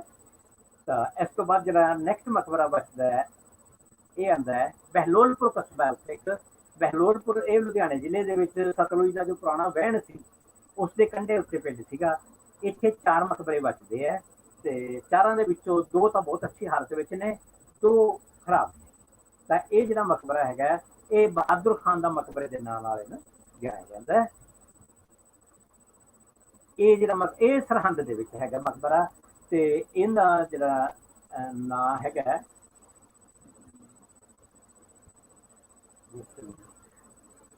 ਹਾਜੀ ਮੁਹੰਮਦ। ਇਹਦੇ ਅੰਦਰ ਕਬਰ ਦੇ ਪੱਥਰ ਦੇ ਉੱਤੇ ਇਨਸਕ੍ਰਾਈਬਡ ਹੈਗਾ ਕਿ ਇਹ ਹਾਜੀ ਮੁਹੰਮਦ ਦੇ ਉੱਤੇ ਉਹਦੀ ਕਬਰ ਤੇ ਉਸਾਰਿਆ ਗਿਆ। ਔਰ ਇਹਦੀ ਡੈਥ ਜੋ ਦਿੱਤੀ ਹੋਈ ਹੈ ਉਹਨਾਂ ਨੇ ਹਿਜਰਾ ਈਰਾ ਦੇ ਵਿੱਚ, ਜਿਹੜਾ ਕਾਮਨ ਈਰਾ ਹੈ ਉਹਦੇ ਮੁਤਾਬਕ 1606 ਬਣਦੀ ਹੈ, ਜਹਾਂਗੀਰ ਦੇ ਰਾਜ ਦੇ ਸ਼ੁਰੂ ਦੇ ਵਿੱਚ। ਇਹ ਉਦੋਂ ਦਾ ਹੈਗਾ। ਤਾਂ ਇਸ ਤੋਂ ਅੱਗੇ ਇਹ ਮਕਬਰਾ ਆ ਗਿਆ। ਇਹ ਵੀ ਬਹੁਤ ਫਾਈਨ ਮੋਨੂਮੈਂਟ ਹੈਗਾ। ਇਹ ਤੇ ਇੱਕ ਨਾ ਆਪਣੇ ਇੱਧਰਲੇ ਪਾਸੇ ਰਿਵਾਜ ਹੈਗਾ ਕਿ ਜਦੋਂ ਕਿਤੇ 2 ਬਿਲਡਿੰਗਾਂ ਇਕੱਠੀਆਂ ਹੋਣ ਜਿਹੜੇ ਨੇ ਤਾਂ ਲੋਕ ਇੱਕ ਆਪੇ ਜੋੜ ਲੈਂਦੇ ਆ ਉਹਦੇ ਨਾਲ ਕਹਾਣੀ। ਹੁਣ ਉਹਨਾਂ ਨੂੰ ਜਾਂ ਤਾਂ ਕਹਿਣਗੇ ਵੀ ਆ ਉਸਤਾਦ ਦੀ ਹੈ, ਇੱਕ ਸ਼ਾਗਿਰਦ ਦੀ ਹੈ, ਜਾਂ ਕਹਿਣਗੇ ਇੱਕ ਚਾਚੇ ਦੀ ਹੈ, ਇੱਕ ਭਤੀਜੇ ਦੀ ਹੈ, ਜਾਂ ਕਹਿਣਗੇ ਇੱਕ ਮਾਮੇ ਦੀ ਹੈ, ਇੱਕ ਭਾਣਜੇ ਦੀ ਹੈ। ਉਹ ਵੈਸੇ ਹੀ ਜੋੜੀਆਂ ਹੁੰਦੀਆਂ। ਉਹਦੇ ਵਿੱਚ ਜਿਹੜਾ ਹੈਗਾ ਫੈਕਟ ਕੋਈ ਨਹੀਂ ਹੁੰਦਾ ਗਾ, ਤੱਥ ਕੋਈ ਨਹੀਂ ਹੁੰਦਾ। ਉਹ ਬਸ ਉੱਦਾਂ ਹੀ ਤੁੱਕਾ ਜਿਹਾ ਲਾ ਕੇ ਇਹਦੀ ਡੇਟ ਵਗੈਰਾ ਮੈਂ ਲੱਭ ਲਈ ਸੀ ਸਾਰੇ। ਤਾਂ ਇਹਦੇ ਮੁਤਾਬਕ ਜਿਹੜੀ ਡੇਟ ਹੈ ਇਹ 1612-13 ਦੇ ਆਸ ਜਹਾਂਗੀਰ ਦੇ ਪੀਰੀਅਡ ਦੇ ਵਿੱਚ ਹੈਗਾ। ਤਾਂ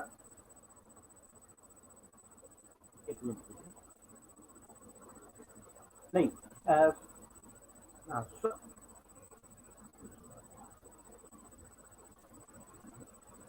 ਇਹ ਜਹਾਂਗੀਰ ਦੇ ਪੀਰੀਅਡ ਦੇ ਸ਼ੁਰੂ ਦੇ ਵਿੱਚ ਹੀ ਹੈਗਾ। ਤੇ ਇਹਦਾ ਮੈਂ ਨਾਮ ਵੀ ਲੱਭ ਲਿਆ ਸੀਗਾ, ਮੈਂ ਹੁਣ ਕਿਤੇ ਨੋਟ ਨੂੰ ਤੇ ਕਰ ਬੈਠਾ।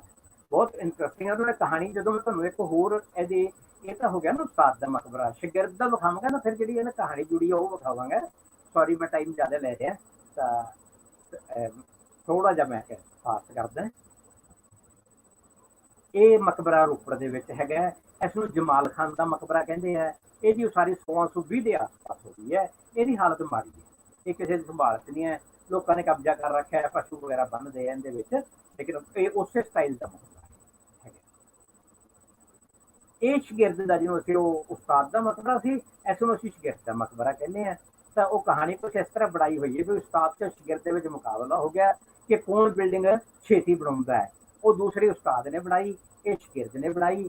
ਤੇ ਮੁਕਾਬਲਾ ਇਹ ਸੀਗਾ ਬਈ ਜਿਹੜਾ ਪਹਿਲੇ ਬਣਾ ਲੂਗਾ ਉਹ ਦੂਸਰੇ ਦਾ ਸਿਰ ਵੱਢ ਲੂਗਾ। ਤੇ ਉਹ ਕਹਿੰਦਾ ਜਿਹੜਾ ਸ਼ਾਗਿਰਦ ਸੀਗਾ ਉਹ ਬਰੀਕੀਆਂ 'ਚ ਪੈ ਗਿਆ, ਉਹਨੇ ਆ ਕਾਰਨਰ ਟਾਵਰ ਵੀ ਵੱਡੇ ਬਣਾਤੇ, ਪੌੜੀਆਂ ਵੀ ਬਾਹਲੀਆਂ ਬਣਾਤੀਆਂ, ਤੇ ਉਹ ਲੇਟ ਹੋ ਗਿਆ। ਉਸਤਾਦ ਜਿੱਤ ਗਿਆ। ਤਾਂ ਲੇਕਿਨ ਉਸਤਾਦ ਨੇ ਉਹਦਾ ਸਿਰ ਨਹੀਂ ਵੱਢਿਆ। ਉਹ ਕਹਿੰਦੇ ਇਹਦੇ ਗੁੰਬਦ ਦੇ ਉੱਤੇ ਜਿਹੜੀ ਟੁੱਟਣ ਸੀਗੀ ਉਹ ਵੱਢ ਦਿੱਤੀ। ਸੋ ਇਹ ਲੋਕਾਂ ਦੀ ਇਮੈਜਿਨੇਸ਼ਨ ਹੈਗੀ ਹੈ। ਇਹ ਜਿਹੜਾ ਵੈਸੇ ਸ਼ਾਹਜਹਾਂ ਦੇ ਪੀਰੀਅਡ ਦਾ ਮਕਬਰਾ ਹੈ। ਪੰਜਾਬ ਦੇ ਜਿਹੜੇ ਬੈਸਟ ਮਕਬਰੇ ਹੈ ਇਹ ਵੀ ਉਹਨਾਂ ਚੋਂ ਇੱਕ ਹੈਗਾ। ਇਹ ਮਕਬਰਾ ਅਲਾਵਲ ਖਾਨ ਦਾ ਹੈ। ਇਹ ਵੀ ਇੱਥੇ ਬਹਿਲੋਲਪੁਰੀ ਹੈ। ਇੱਥੇ ਪਹਿਲੇ 2 ਮਕਬਰੇ ਸੀ ਨਾ, ਪਹਿਲਾਂ ਇੱਕ ਵੇਖਿਆ ਹਲੇ। ਤਾਂ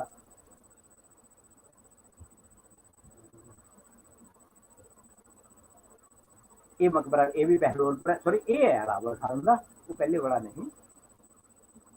ਇਹ ਮਕਬਰਾ ਮੇਰੇ ਖਿਆਲ ਪੰਜਾਬ ਦੇ ਬੈਸਟ ਮੋਨੂਮੈਂਟ ਉਹਨਾਂ ਚੋਂ ਹੈ। ਇਸ ਨੂੰ ਵੀ ਉਸਤਾਦ ਤੇ ਸ਼ਾਗਿਰਦ ਦਾ ਮਕਬਰਾ ਹੀ ਕਹਿੰਦੇ। ਇੱਕ ਮਕਬਰੇ ਦੇ ਵਿੱਚੋਂ ਅੰਦਰ ਮੈਂ ਖੜ ਕੇ ਫੋਟੋ ਖਿੱਚੀ ਹੈ, ਦੂਸਰੇ ਮਕਬਰੇ ਦੀ ਖਿੱਚੀ ਹੋਈ ਹੈ। ਇਸ ਨੂੰ ਉਸਤਾਦ ਦਾ ਮਕਬਰਾ ਕਹਿੰਦੇ। ਤਾਂ ਇਹਦੇ ਉੱਤੇ ਇਹਦੀ ਸਾਨੂੰ ਡੇਟ ਵਗੈਰਾ ਵੀ ਪਤਾ ਲੱਗ ਜਾਂਦਾ ਕਿਉਂਕਿ ਇਹਦੇ ਉੱਤੇ ਪੱਥਰ ਲੱਗਿਆ ਹੋਇਆ ਹੈ। ਤਾਂ ਉਹ ਪੱਥਰ ਦੇ ਉੱਤੇ ਦੀ ਡੇਟ ਇਹ ਜਹਾਂਗੀਰ ਦੇ ਪੀਰੀਅਡ ਦਾ ਸਾਨੂੰ ਪਤਾ ਲੱਗਦਾ। ਇਹ ਉਸਦੇ ਸਾਹਮਣੇ ਜਿਹੜਾ ਇਹ ਸ਼ਾਗਿਰਦ ਦਾ ਮਕਬਰਾ ਜਾਂ ਇਹ ਹਾਜੀ ਜਮਾਲ ਦਾ ਹੈ। ਹਾਜੀ ਜਮਾਲ ਦਾ ਮਕਬਰਾ ਇਹ 1656-57 ਇਹਦੇ ਉੱਤੇ ਵੀ ਡੇਟ ਦਾ ਪੱਥਰ ਲੱਗਿਆ ਹੋਇਆ ਹੈ। ਇਹ ਮਕਬਰਾ ਟੁੱਟਿਆ ਹੋਇਆ ਹੈ। ਹੁਣ ਤਾਂ ਜੀ ਰਿਪੇਅਰ ਕਰਾ ਲਈ। ਪਹਿਲੀ ਵਾਰੀ ਜਦੋਂ ਫੋਟੋ ਖਿੱਚੀ ਸੀ ਇਹ ਤੁਸੀਂ ਹੈਰਾਨ ਹੋ ਗਏ। ਇਹ ਮਕਬਰਾ ਅਮਾਨਤ ਖਾਨ ਦਾ ਮਕਬਰਾ ਹੈ। ਅਮਾਨਤ ਖਾਨ ਬਹੁਤ ਵੱਡਾ ਨੋਬਲ ਸੀ ਸ਼ਾਹਜਹਾਂ ਦੇ ਪੀਰੀਅਡ ਦਾ। ਤੇ ਉਹ ਸ਼ਖਸ ਸੀ, ਬਹੁਤ ਕਮਾਲ ਦਾ ਕੈਲੀਗ੍ਰਾਫਰ ਸੀ ਅਮਾਨਤ ਖਾਨ। ਤੇ ਉਸ ਦੇ ਜਿਹੜੀਆਂ ਲਿਖੀਆਂ ਹੋਈਆਂ ਕੁਰਾਨ ਸ਼ਰੀਫ ਦੀਆਂ ਆਇਤਾਂ ਉਹ ਤਾਜ ਮਹਿਲ ਦੇ ਉੱਤੇ ਉਕਰੀਆਂ ਜੋ ਉਸਨੇ ਡਿਜ਼ਾਈਨ ਕੀਤੀਆਂ ਸੀ। लेकिन आप दा मकबरा है लाहौर के नेड़े ही है, बहुता 25 किलोमीटर मेरे ख्याल दूरे पैंदा लाहौर तो, बॉर्डर के इधरले पासे। आप दा मकबरा तो उसने छोटा ही बनवाया, लेकिन इतने उसने सराह बहुत बड़ी बनवाई, वो अगे आएगी, बहुत खूबसूरत और बहुत बड़ी सराह उन्हें मुसाफर वास्ते बनवाई। ये सैफ खान का मकबरा है बहादुरगढ़। ਜਿਹੜੇ ਹੁਣ ਇਸ ਤੋਂ ਅੱਗੇ ਜਿਹੜੇ ਸਾਡੇ ਕਾਫੀ ਮੋਨੂਮੈਂਟਸ ਹੈਗੇ ਨਾ, ਉਹ ਟਰੈਵਲ ਨਾਲ ਰਿਲੇਟਡ ਹੈ, ਕਿਉਂਕਿ ਲਾਹੌਰ ਤੋਂ ਆਗਰੇ ਤੱਕ ਜਿਹੜੀ ਸੜਕ ਸੀਗੀ ਇਹ ਸ਼ਾਹਰਾਹ ਇਹਨੂੰ ਅਸੀਂ ਕਹਿੰਦੇ ਸੀ। ਤਾਂ ਇਹਦੇ ਨਾਲ ਨਾਲ ਉਹਨਾਂ ਨੇ ਇਹ, ਮੈਂ ਕਿਉਂਕਿ ਛੋਟਾ ਤੁਹਾਡੇ ਤੋਂ ਪੜ੍ਹਿਆ ਨਹੀਂ ਜਾਣਾ, ਇੱਥੋਂ ਆਗਰਾ, ਇੱਥੇ ਜੇ ਦਿੱਲੀ ਆ ਗਿਆ, ਇੱਥੇ ਜੇ ਸਰਹੰਦ ਆ ਗਿਆ, ਤੇ ਇੱਥੇ ਜਾ ਕੇ ਲਾਹੌਰ ਆ ਗਿਆ। ਤਾਂ ਇਹ ਸਾਰਾ ਰੂਟ ਇਹਨਾਂ ਨੇ ਇਹਦੇ ਨਾਲ ਨਾਲ ਸਰਾਵਾਂ ਤੇ ਪੁਲ, ਪੋਸ ਮੀਨਾਰ, ਇਹਨਾਂ ਸਾਰੀਆਂ ਚੀਜ਼ਾਂ ਦੀ ਉਸਾਰੀ ਇਹਨਾਂ ਨੇ ਕਰਵਾਈ ਸੀ, ਤਾਂ ਜੋ ਯਾਤਰੀ ਮੁਸਾਫਰਾਂ ਨੂੰ ਸਹੂਲਤ ਰਵੇ। ਤਾਂ ਮੈਂ ਤੁਹਾਨੂੰ ਇਹ ਆ ਸਭ ਤੋਂ ਖੂਬਸੂਰਤ ਤੇ ਸਭ ਤੋਂ ਪੁਰਾਣੀ ਜਿਹਦੀ ਡੇਟ ਸਾਨੂੰ ਪਤਾ ਹੈਗਾ ਪੱਕੇ ਤੌਰ ਦੇ ਉੱਤੇ, ਉਹ ਸਰਾਂ ਹੈਗੀ ਹੈ ਇਸ ਨੂੰ ਨੂਰ ਮਹਿਲ ਦੀ ਸਰਾਂ। ਇਹਦੇ ਉੱਤੇ ਬਹੁਤ ਲਾਲ ਪੱਥਰ ਦਾ ਇਹਦਾ ਹੈਗਾ, ਔਰ ਇਹ ਨੂਰ ਜਹਾਂ ਨੇ ਹੀ ਬਣਵਾਈ ਜਹਾਂਗੀਰ ਦੇ ਪੀਰੀਅਡ ਵਿੱਚ। ਆ ਇੱਥੇ ਆ ਪੱਥਰ ਲੱਗਿਆ ਹੋਇਆ। ਇੱਕ ਇਹਦੀ ਹੋਰ ਖਾਸੀਅਤ ਹੈ ਜਿਹੜੀ ਇਸ ਸਰਾਂ ਦੀ, ਉਹ ਹੈ ਕਿ ਆਪਾਂ ਆਮ ਦੇਖਾਂਗੇ ਨਾ ਕਿ ਇਸਲਾਮਿਕ ਬਿਲਡਿੰਗਸ ਦੇ ਉੱਤੇ ਲਿਵਿੰਗ ਚੀਜ਼ਾਂ ਦੀ ਡੈਕੋਰੇਸ਼ਨ ਨਹੀਂ ਹੁੰਦੀ, ਹਿਊਮਨ ਫਿਗਰਸ ਨਹੀਂ ਮਿਲਣਗੀਆਂ ਤੁਹਾਨੂੰ, ਪਸ਼ੂਆਂ ਦੀਆਂ ਜਾਂ ਉਹਨਾਂ ਦੀਆਂ ਫਿਗਰਸ ਨਹੀਂ ਮਿਲਣਗੀਆਂ, ਜ਼ਿਆਦਾਤਰ ਫੁੱਲ ਪੱਤੀਆਂ ਜਾਂ ਜਿਓਮੈਟਰੀਕਲ ਡਿਜ਼ਾਈਨ ਹੁੰਦੇ ਆ। ਲੇਕਿਨ ਇਹਦੇ ਉੱਤੇ ਬਹੁਤ ਇਸ ਦੇ ਆ ਤੁਸੀਂ ਆ ਜਿਹੜਾ ਇੱਥੇ ਇੱਥੇ ਇੱਥੇ ਔਰ ਸਾਰੇ ਇੱਥੇ ਤੇ ਭਰਿਆ ਹੋਇਆ, ਜਿਹਦੇ ਵਿੱਚ ਸਾਰੀਆਂ ਹਿਊਮਨ ਫਿਗਰਸ ਦੀ ਡੈਕੋਰੇਸ਼ਨ ਹੈ। ਤਾਂ ਉਸ ਹਿਸਾਬ ਨਾਲ ਇਹ ਇੰਡੀਆ ਦਾ ਜਿਹੜਾ ਪ੍ਰੋਮੀਨੈਂਟ ਹੈਗਾ ਆਪਣੇ ਮੋਨੂਮੈਂਟ, ਮੁਗਲ ਮੋਨੂਮੈਂਟ ਉਹਦੇ ਵਿੱਚੋਂ ਇਹ ਇੱਕ ਹੁੰਦਾ। ਔਰ ਜੇ ਆ ਜਿਹੜੀਆਂ ਬਾਲਕਨੀਜ਼ ਹੈਗੀਆਂ ਨੇ, ਇਹਨਾਂ ਦੇ ਥੱਲੇ ਆ ਬ੍ਰੈਕਟਾਂ ਨੇ ਇਹਨਾਂ ਨੂੰ ਸਪੋਰਟ ਕਰਨ ਵਾਸਤੇ। ਤੁਸੀਂ ਵੇਖੋਗੇ ਇਹ ਬ੍ਰੈਕਟਾਂ ਬਿਲਕੁਲ ਉਹੋ ਜਿਹੀਆਂ ਨੇ ਜਿਹੋ ਜਿਹੀਆਂ ਤੁਸੀਂ ਲਾਹੌਰ ਦੇ ਕਿਲੇ ਦੇ ਵਿੱਚ ਜਹਾਂਗੀਰੀ ਕੁਆਡਰੈਂਗਲ ਦੇ ਵਿੱਚ ਵੇਖੋਗੇ, ਬਿਲਕੁਲ ਉਸ ਤਰ੍ਹਾਂ ਦੀਆਂ। ਤਾਂ ਹੋ ਸਕਦਾ ਹੈ ਕਿ ਉਹੀ ਗਰੁੱਪ ਆਰਟਿਸਟਾਂ ਦਾ ਸੀਗਾ ਜਿਨ੍ਹਾਂ ਨੇ ਇਹ ਕਾਰਵ ਕੀਤੀਆਂ, ਤੇ ਲਾਹੌਰ ਦੇ ਕਿਲੇ ਦੇ ਵਿੱਚ ਜੋ ਕਾਰਵਿੰਗ ਹੋਈ ਹੈ, ਇਹ ਕਾਰਵਿੰਗ ਉਹਦੇ ਹੋਈ ਹੈ ਹਿਊਮਨ ਫਿਗਰਸ ਨੇ। ਆ ਸਰਾਂ ਦੇ ਅੰਦਰਲਾ ਪਾਸਾ, ਗੇਟ ਦਾ ਅੰਦਰਲਾ ਪਾਸਾ, ਇਹ ਚਾਰੇ ਪਾਸੇ ਕਮਰੇ ਹੁੰਦੇ ਸੀ ਮੁਸਾਫਰਾਂ ਵਾਸਤੇ। ਆਮ ਜਿਹੜੇ ਮੁਸਾਫਰ ਹੈ ਉਹਨਾਂ ਦੇ ਠਹਿਰਨ ਵਾਸਤੇ 10 ਫੁੱਟ ਬਾਈ 10 ਫੁੱਟ ਦਾ ਕਮਰਾ। ਇਹ ਹੋਰ ਕਮਰੇ ਨੇ। ਇਹ ਅੰਦਰ ਇੱਕ ਵਿਲੇਜ ਵਿੱਚ ਇੱਕ ਮਸਜਿਦ ਹੁੰਦੀ ਸੀ ਜਿੱਥੇ ਉਹ ਨਮਾਜ਼ ਅਦਾ ਕਰ ਸਕਦੇ ਸੀਗੇ। ਕਈਆਂ ਦੇ ਵਿੱਚ ਇੱਕ ਹਮਾਮ ਹੁੰਦਾ ਸੀ। ਇਹ ਹੈਗਾ ਇਹ ਮਲਟੀਪਲ ਕਮਰਿਆਂ ਦਾ ਰਲਾ ਕੇ ਇੱਕ ਸੈੱਟ ਬਣਿਆ ਹੁੰਦਾ ਜਿਹਦੇ ਗਰਮ ਠੰਡੇ ਹਮਾਮ ਦਾ ਉਹ ਸੀਗਾ। ਤਾਂ ਇਹ ਹੁਣ ਖਾਲੀ ਕਰਵਾ ਕੇ ਪ੍ਰੋਟੈਕਟਡ ਮੋਨੂਮੈਂਟ ਸੈਂਟਰ ਗੌਰਮੈਂਟ ਦਾ, ਇਸ ਕਰਕੇ ਦੀ ਰਾਖੀ ਚੰਗੀ ਹੋ। ਇਹ ਵੀ ਸਰਾਂ ਹੈਗੀ ਹੈ। ਇਹ ਸਰਾਂ ਫਤਿਆਬਾਦ ਦੇ, ਜਿੱਥੇ ਤੁਹਾਨੂੰ ਮੈਂ ਦੱਸਿਆ ਸੀ ਕਿ ਜਹਾਂਗੀਰ ਨੇ ਆਪਣੇ ਬੇਟੇ ਨੂੰ ਹਰਾਇਆ ਸੀਗਾ, ਉੱਥੇ ਇੱਕ ਤਾਂ ਮਸਜਿਦ ਬਣਾਈ ਸੀ ਜਮਾ ਮਸਜਿਦ, ਇੱਕ ਇਹ ਸਰਾਂ ਬਣਵਾਈ ਸੀ। ਇਹ ਸਰਾਂ ਦਾ ਇੱਕ ਗੇਟ ਹੈ, ਅਦਰਵਾਈਜ਼ ਤਾਂ ਕਿਲੇ ਵਰਗੀ ਬਣਾਉਣਾ ਹੈ ਬਹੁਤ ਵੱਡੀ। ਇੱਕ ਗੇਟ ਇੱਧਰ, ਇੱਕ ਗੇਟ ਦੇ ਆਪੋਜ਼ਿਟ ਦੂਸਰੇ ਪਾਸੇ ਹੈ, ਤੇ ਨਾਲ ਨਾਲ ਕਮਰੇ ਹੁੰਦੇ। ਇਹ ਵੀ ਸਰਾਂ ਹੈਗੀ ਹੈ। ਇਹ ਸਰਾਂ ਹੈ ਦੁਰਾਹੇ। ਇਹ ਸਾਰੀਆਂ ਜੀਟੀ ਰੋਡ ਦੇ ਨਾਲ ਨਾਲ ਹੈਗੀਆਂ। ਇਸ ਦੀ ਜੋ ਡੇਟ ਹੈ ਤਾਂ ਜਹਾਂਗੀਰ ਦੇ ਪੀਰੀਅਡ 'ਚ, ਲੇਕਿਨ ਸਾਨੂੰ ਇਸ ਤੋਂ ਜ਼ਿਆਦਾ ਕਲੋਜ਼ ਨਹੀਂ ਪਤਾ ਵੀ 1611 ਤੋਂ 1620 ਇਸੇ ਦਰਮਿਆਨ ਬਣਾਈ ਹੈ। ਤੇ ਬਣਾਈ ਹੈਗੀ ਹੈ ਇਹ ਨੂਰ ਜਹਾਂ ਦੇ ਫਾਦਰ ਗਿਆਸ ਬੇਗ ਨੇ। ਸਾਨੂੰ ਇੱਕ ਪੁਰਾਣੇ ਡਾਕੂਮੈਂਟ ਦੇ ਵਿੱਚ ਮਿਲਦਾ ਹੈ, ਸ਼ਾਹਜਹਾਂ ਇੱਥੋਂ ਦੀ ਲੰਘਦਾ ਤਾਂ ਲਿਖਦਾ ਅੱਜ ਅਸੀਂ ਸਰਾਏ ਇਤਮਾਦੁੱਦੌਲਾ ਕੋਲ ਦੀ ਲੰਘੇ, ਤਾਂ ਉੱਥੋਂ ਮੈਂ ਇਹਦਾ ਕੱਢਿਆ। ਤੇ ਕੁਝ ਟਰੈਵਲਰਸ ਉਦੋਂ ਨੂੰ ਯੂਰੋਪੀਅਨ ਟਰੈਵਲਰਸ ਆਉਣ ਲੱਗ ਪਏ ਸੀਗੇ ਇਸ ਰੂਟ ਤੇ, ਤਾਂ ਉਹ ਆਪਣਾ ਰਿਕਾਰਡ ਰੱਖਦੇ ਜਾਂਦੇ ਨਾਲ ਨਾਲ, ਅੱਜ ਅਸੀਂ ਇੱਥੇ ਪਹੁੰਚ ਗਏ, ਅੱਜ ਅਸੀਂ ਇੱਥੇ ਪਹੁੰਚ ਗਏ। ਤਾਂ ਉਹ ਸਾਨੂੰ ਇਹਨਾਂ ਦੀ ਡੇਟਿੰਗ ਕਰਨ 'ਚ ਬਹੁਤ ਹੈਲਪਫੁਲ ਹੈ ਕਿ ਕਿਹੜੇ ਟਰੈਵਲਰ ਦੇ ਵੇਲੇ ਇਹ ਸੀਗੀ, ਕਿਹੜੇ ਦੇ ਵੇਲੇ ਇਹ ਹੈ ਨਹੀਂ। ਤਾਂ ਇਹ ਦੁਰਾਹੇ ਦੀ ਤਰ੍ਹਾਂ ਹੈ। ਵੈਸੇ ਤਾਂ ਦੁਰਾਹਾ ਦਾ ਮੈਨਾਂ ਇਹ ਹੈਗਾ ਜਿੱਥੋਂ ਦੋ ਰਾਹ ਪਾਟਦੇ।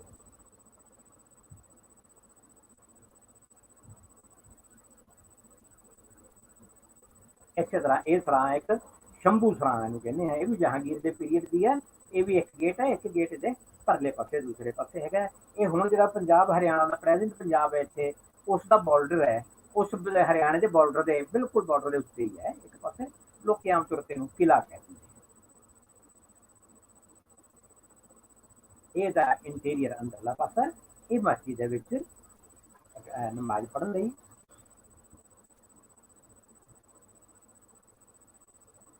ਇਹ ਨੈਕਸਟ ਸਰਾਂ ਹੈ, ਇਸਨੂੰ ਦੱਖਣੀ ਸਰਾਂ ਕਹਿੰਦੇ ਆ। ਇਹ ਓਵਰਆਲ ਸਾਰਾ ਵਿਊ ਲਿਆ ਦੇਖੋ। ਆ ਗੇਟ ਹੈ, ਆ ਕਿਲੇ ਵਰਗਾ ਜਿਹੜਾ ਹੈਗਾ ਸਾਰਾ ਬਲਗਣ ਇੰਨਾ ਹੀ ਵੱਡਾ, ਇੰਨਾ ਹੀ ਪਿੱਛੇ ਨੂੰ ਹੈਗਾ।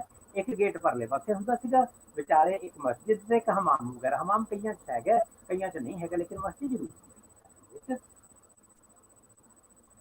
ਤਾਂ ਇਹ ਉਹਦਾ ਅੰਦਰਲਾ ਪਾਸਾ, ਇਹ ਮਸਜਿਦ ਅੰਦਰ ਬਣੀ ਹੋਈ ਹੈ ਦੱਖਣੀ ਥਾਂ ਦੇ। ਇਸ ਦਾ ਇੱਕ ਗੇਟ ਇਹ ਹੈ ਉਸੇ ਦੱਖਣੀ ਥਾਂ ਦਾ। ਇਹ ਸਰਾਏ ਅਮਾਨਤ ਖਾਨ ਜਿਹੜੇ ਮੈਂ ਤੁਹਾਨੂੰ ਦੱਸਿਆ ਸੀ ਕਿ ਤਾਜ ਮਹਿਲ ਦਾ ਕੈਲੀਗ੍ਰਾਫਰ ਸੀ, ਉਸਨੇ ਅਖੀਰਲੀ ਉਮਰ 'ਚ ਆ ਕੇ ਸਭ ਕੁਝ ਛੱਡ ਕੇ ਇੱਥੇ ਰਹਿਣ ਲੱਗ ਪਿਆ ਸੀ ਆ ਕੇ, ਕਿ ਉਹਨੂੰ ਜਿੰਨਾ ਉਹਦੇ ਕੋਲ ਪੈਸਾ ਸੀ ਉਸਦੀ ਉਹਨੇ ਸਰਾਂ ਬਣਵਾਤੀ ਹੈ ਤੇ ਨੇੜੇ ਹੀ ਉਹਦਾ ਆਪਦਾ ਮਕਬਰਾ ਜਿਹੜਾ ਤੁਸੀਂ ਦੇਖਿਆ ਸੀ ਟੁੱਟਿਆ ਭੱਜਿਆ ਗਿਆ। ਇਹ ਲਾਹੌਰ ਤੋਂ ਮੇਰੇ ਖਿਆਲ 24 ਕਿਲੋਮੀਟਰ ਹੀ ਰਹਿ ਜਾਂਦਾ, ਬਸ ਇਸ ਤੋਂ 8-7 ਕਿਲੋਮੀਟਰ ਦੇ ਉੱਤੇ ਇੰਡੋ ਪਾਕ ਬਾਰਡਰ ਆ ਜਾਂਦਾ। ਇਹ ਇਸੇ ਤਰ੍ਹਾਂ ਸਰਾਂ ਹੈ ਰਾਜਪੁਰੇ ਪਟਿਆਲੇ ਦੇ ਕੋਲ ਹੈ, ਇਹ ਸ਼ਾਹਜਹਾਂ ਦੇ ਪੀਰੀਅਡ ਦੀ ਹੈ। ਇਹ ਸਰਾਂ ਹੈਗੀ ਸੁਲਤਾਨਪੁਰ ਲੋਧੀ, ਇਹ ਔਰੰਗਜ਼ੇਬ ਦੇ ਪੀਰੀਅਡ ਦੀ ਹੈ। ਇਹ ਸਾਨੂੰ ਨਾ ਇਹਨਾਂ ਦੇ ਛੋਟੀਆਂ ਛੋਟੀਆਂ ਬਰੀਕੀਆਂ ਤੋਂ ਪਤਾ ਲੱਗ ਜਾਂਦਾ ਵੀ ਆਹ ਕਾਰਨਰ ਜਿਹੜੇ ਟਾਵਰ ਹੈ ਇਹਨਾਂ ਦੀ ਕੀ ਸ਼ੇਪ ਹੈ, ਇਹਨਾਂ ਦੀ ਡਾਟਾ ਹੈ, ਇਹਨਾਂ ਦੀ ਕੀ ਸ਼ੇਪ ਹੈ, ਇਹਨਾਂ ਤੋਂ ਜੱਜਮੈਂਟ ਹੋ ਜਾਂਦੀ। ਜੇ ਤਾਂ ਡੇਟ ਦਾ ਪੱਥਰ ਹੋਵੇ ਫਿਰ ਤਾਂ ਆਸਾਨ ਹੀ ਹੈ, ਲੇਕਿਨ ਜੇ ਨਾ ਹੋਵੇ ਤਾਂ ਫਿਰ ਅਸੀਂ ਸਟਾਈਲ ਦੇ ਬੇਸ ਦੇ ਉੱਤੇ ਉਹ ਲੱਭਦੇ ਹਾਂ। ਇਹ ਵੀ ਇੱਕ ਸਰਾਂ ਹੈਗੀ, ਇਹਨੂੰ ਸਰਾਏ ਲਸ਼ਕਰ ਖਾਂ ਕਹਿੰਦੇ ਆ। ਇਹ ਔਰੰਗਜ਼ੇਬ ਦੇ ਪੀਰੀਅਡ ਦੀ ਹੈ। ਪਿਛਲੇ ਕੁਝ ਸਾਲਾਂ 'ਚ ਇਸ ਦੀ ਮਸ਼ਹੂਰੀ ਜ਼ਿਆਦਾ ਹੋ ਗਈ ਕਿਉਂਕਿ ਇੰਡੀਆ ਦੇ ਵਿੱਚ ਇੱਕ ਫਿਲਮ ਬਣੀ ਸੀ ਰੰਗ ਤੇ ਬਸੰਤੀ, ਉਹਦੀ ਸ਼ੂਟਿੰਗ ਇਹਦੇ ਵਿੱਚ ਹੋ ਗਈ ਸੀ। ਹੁਣ ਫਿਰ ਸਾਰੇ ਨੂੰ ਵੇਖਣ ਆਉਂਦੇ ਨੇ, ਅਮੀਰ ਖਾਨ ਦੀ ਫਿਲਮ ਸੀਗੀ ਤਾਂ ਉਹ ਇਹਦੇ ਵਿੱਚ ਸੀਗੀ। ਇਸ ਦਾ ਗੇਟ ਹੈ ਇੱਕ ਗੇਟ, ਇਹਦੇ ਤੇ ਪੱਥਰ ਆ ਲੱਗੇ ਹੋਏ ਨੇ ਜਿਹਨਾਂ ਤੋਂ ਪਤਾ ਲੱਗਦਾ ਹੈ ਕਿ ਇਹ ਲਸ਼ਕਰ ਖਾਨ ਨਾਂ ਦੇ ਅਹੁਦੇਦਾਰ ਨੇ ਬਣਾਈ ਸੀ ਔਰੰਗਜ਼ੇਬ ਦੇ ਪੀਰੀਅਡ। ਇਹ ਨੇ ਕੋਸ ਮੀਨਾਰ, ਜਿਹੜੇ ਮਤਲਬ ਇਹਨਾਂ ਨੇ ਕੋਹ ਦੇ ਫਾਸਲੇ ਦੇ ਉੱਤੇ ਸਾਰੇ ਰਸਤੇ ਬਣਾਏ ਸੀਗੇ। ਕੋਹ ਤਕਰੀਬਨ 4 ਕਿਲੋਮੀਟਰ ਦੇ ਨੇੜੇ ਤੇ 4 ਕਿਲੋਮੀਟਰ ਥੋੜਾ ਜਿਹਾ ਵੱਧ ਫਾਸਲਾ ਸੀ। ਉਸ ਤੋਂ ਬਾਅਦ ਹਰੇਕ ਮਤਲਬ ਉਹ ਕੋਹ ਦੇ ਫਾਸਲੇ ਤੇ ਇੱਕ ਐਡਾ ਟਾਵਰ ਬਣਾਉਂਦੇ ਸੀ। ਇਸ ਦਾ ਸਾਈਜ਼ ਕਿੱਦਾਂ ਸੀ ਇਹ ਤੁਸੀਂ ਅੰਦਾਜ਼ਾ ਲਾ ਸਕਦੇ ਆ ਬੰਦੇ ਕੋਲ ਖੜੇ ਨੇ। ਔਰ ਜਦ ਤੁਸੀਂ ਖੱਬੇ ਪਾਸੇ ਦੇਖ ਰਹੇ ਆ ਇਹ ਇੰਡੋ ਪਾਕ ਬਾਰਡਰ ਹੈ, ਬਿਲਕੁਲ ਬਾਰਡਰ ਦੇ ਉੱਤੇ ਹੈਗਾ। ਤਾਂ ਇਹ ਬਸ ਇੱਥੋਂ ਮੇਰਾ ਖਿਆਲ 18-20 ਕਿਲੋਮੀਟਰ ਲਾਹੌਰ ਰਹਿ ਜਾਂਦਾ।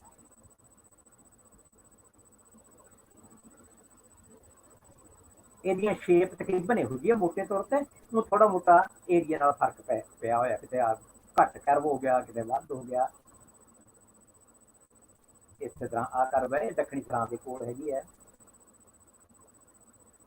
ਇਹੋ ਜਿਹਾ ਆਪਣਾ ਕੋਸ ਮੀਨਾਰ ਜਦੋਂ ਮੈਂ ਪਹਿਲੀ ਵਾਰੀ ਵੇਖਿਆ ਪੂਰਾ ਸੀ, ਪਰ ਹੁਣ ਇਹ ਡਿੱਗੀ ਜਾਂਦਾ ਹੈਗਾ। ਸੁਲਤਾਨਪੁਰ ਲੋਧੀ ਬੱਸ ਸਟੈਂਡ ਦੇ ਸਾਹਮਣੇ ਹੈ, ਹੁਣ ਪਤਾ ਨਹੀਂ ਇਹ ਵੀ ਬਚਿਆ ਹੋਏਗਾ ਕਿ ਨਹੀਂ ਹੋਏਗਾ।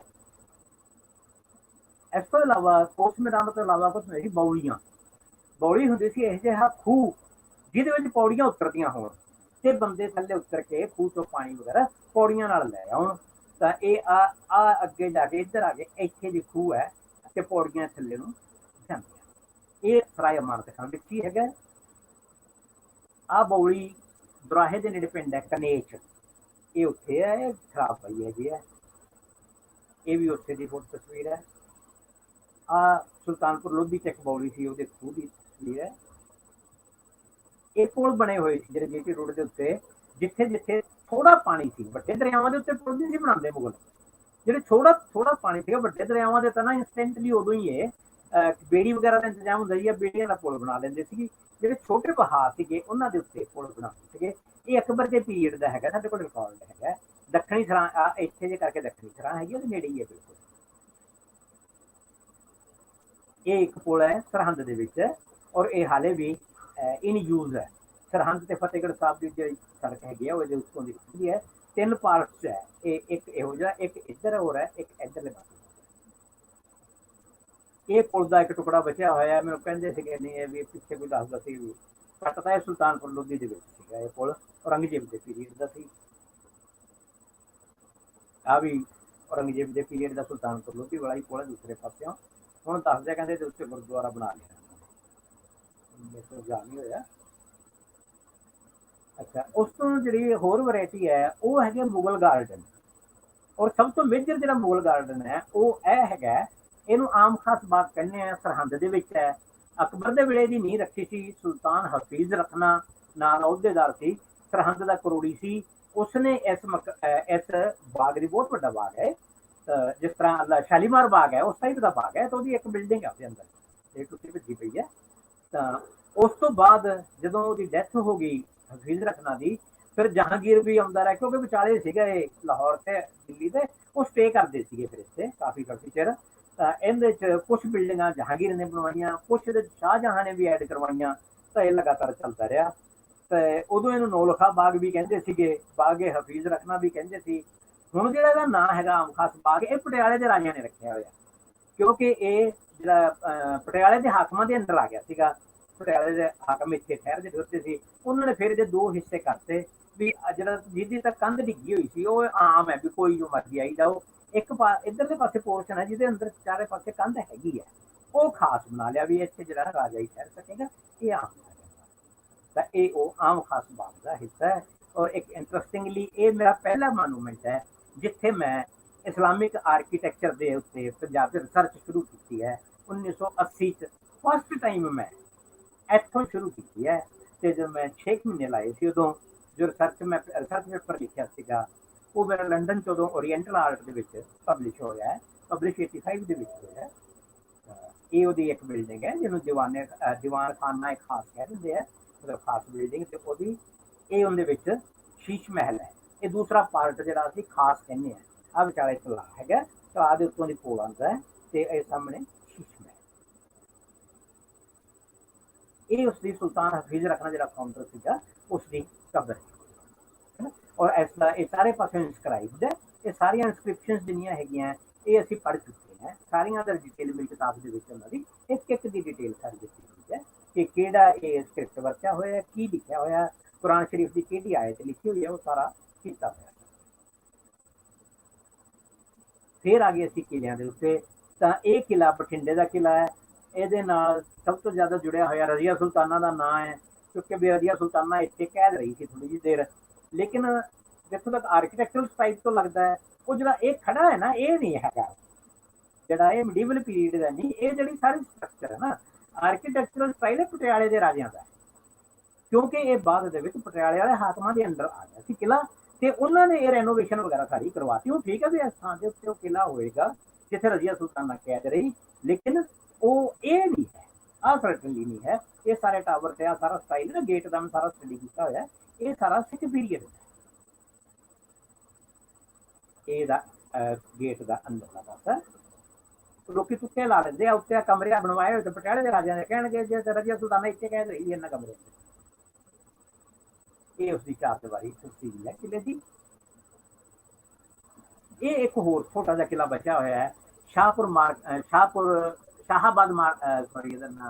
ਸ਼ਾਹਪੁਰ ਕੰਡੀ। ਇਹਦੇ ਨਾਲ ਇੱਥੇ ਰਾਵੀ ਦਰਿਆ ਪੈਂਦਾ ਹੈ, ਬਸ ਇਹ ਬਾਰਡਰ ਮੇਰੀ। ਇਹ ਦਰਿਆ ਦੇ ਪਰਲੇ ਪਾਸੇ ਜੰਮੂ ਐਂਡ ਕਸ਼ਮੀਰ ਹੈ, ਉਰਲੇ ਪਾਸੇ ਪੰਜਾਬ ਆ ਜਾਂਦਾ ਹੈ। ਤਾਂ ਇਹ ਉੱਥੋਂ ਦੇ ਜਹਾਂਗੀਰ ਦੇ ਵੇਲੇ ਇਹ ਕਿਲਾ ਉਦੋਂ ਬਣਿਆ ਸੀ, ਲੇਕਿਨ ਹੁਣ ਇਹਦਾ ਪਤਾ ਨਹੀਂ, ਕਿਉਂਕਿ ਮੈਂ ਵੀ ਮੇਰਾ ਖਿਆਲ 20-30 ਸਾਲ ਪਹਿਲੇ ਗਿਆ ਸੀਗਾ, ਹੁਣ ਨਹੀਂ ਪਤਾ ਇਹ ਕਿੰਨਾ ਕੁ ਬਚਿਆ। ਇਹ ਉਹ ਤਖਤ ਹੈਗਾ ਕਲਾਨੌਰ ਦੇ ਵਿੱਚ, ਡਿਸਟ੍ਰਿਕਟ ਗੁਰਦਾਸਪੁਰ ਵਿੱਚ, ਜਿੱਥੇ ਅਕਬਰ ਦੀ ਕੋਰੋਨੇਸ਼ਨ ਹੋਈ ਸੀ। ਅਕਬਰ ਦਾ ਰਾਜ ਤਿਲਕ ਇੱਥੇ ਹੋਇਆ ਸੀ। ਬਾਈ ਚਾਂਸ ਅਕਬਰ ਇੱਥੇ ਆਇਆ ਹੋਇਆ ਸੀਗਾ। ਹੁਮਾਯੂੰ ਦੀ ਜਦੋਂ ਡੈਥ ਹੋ ਗਈ ਤਾਂ ਇੱਕਦਮ ਖਬਰ ਉਹਨਾਂ ਨੇ ਇੱਥੇ ਭੇਜੀ। ਬੈਰਮ ਖਾਨ ਉਹਦੇ ਨਾਲ ਸੀ, ਅਕਬਰ ਦੀ ਉਮਰ ਤਾਂ 12 ਸਾਲ ਹੀ ਸੀ। ਬੈਰਮ ਖਾਨ ਨੇ ਤੁਰਤ ਇੱਥੇ ਹੀ ਉਹਦੀ ਉਹ ਤਾਜਪੋਸ਼ੀ ਕਰਕੇ ਵਾਪਸ ਉਹ ਚੱਲ ਪਿਆ। ਤਾਂ ਬਾਅਦ ਦੇ ਵਿੱਚ ਅਕਬਰ ਨੇ ਇੱਥੇ ਪੂਰਾ ਗਾਰਡਨ ਬਣਵਾਇਆ ਸੀ, ਤੇ ਇਹ ਨਿਸ਼ਾਨੀ ਦੇ ਤੌਰ ਤੇ ਬਣਾਇਆ ਸੀ। ਆ ਤਖਤ ਬਣਾਇਆ ਨੂੰ ਤਖਤ ਤੇ ਅਕਬਰੀ ਅਸੀਂ ਕਹਿੰਦੇ ਹਾਂ। ਤਾਂ ਇੱਥੇ ਉਹਦੀ ਕੋਰੋਨੇਸ਼ਨ ਹੈ ਉਹ ਹੋਈ ਹੈ। ਇਹ ਪ੍ਰੋਟੈਕਟਡ ਮੋਨੂਮੈਂਟ ਹੈ। ਆ ਇੱਕ ਹਵੇਲੀ ਹੈਗੀ ਹੈ, ਇਹਨੂੰ ਵੈਸੇ ਤਾਂ ਜਹਾਜੀ ਹਵੇਲੀ ਕਹਿੰਦੇ ਸੀ, ਪਿੱਛੇ ਜੇ ਲੋਕਾਂ ਨੇ ਐਵੇਂ ਇਹਦਾ ਨਾਂ ਟੋਡਰਮਲ ਦੀ ਹਵੇਲੀ ਕਰ ਲਿਆ।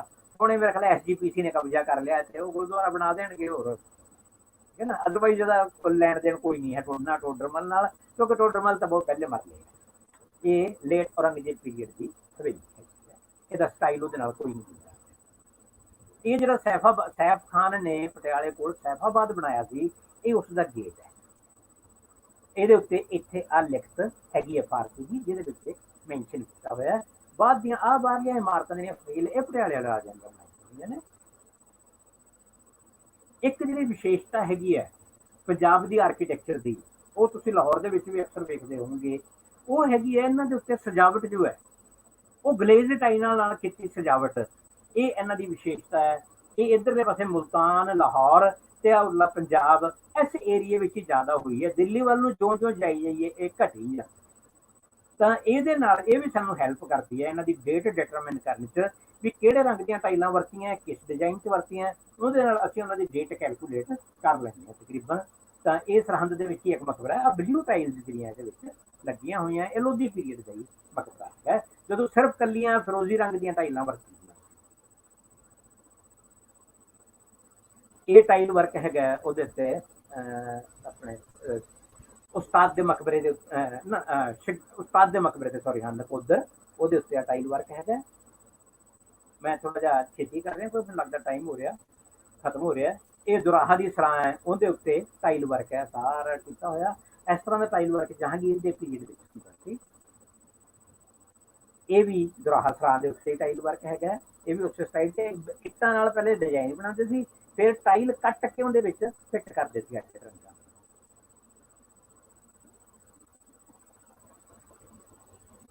ਇਹ ਫਤਿਆਬਾਦ ਦੀ ਸਰਾਂ ਦੇ ਉੱਤੇ ਟਾਈਲ ਵਰਕ।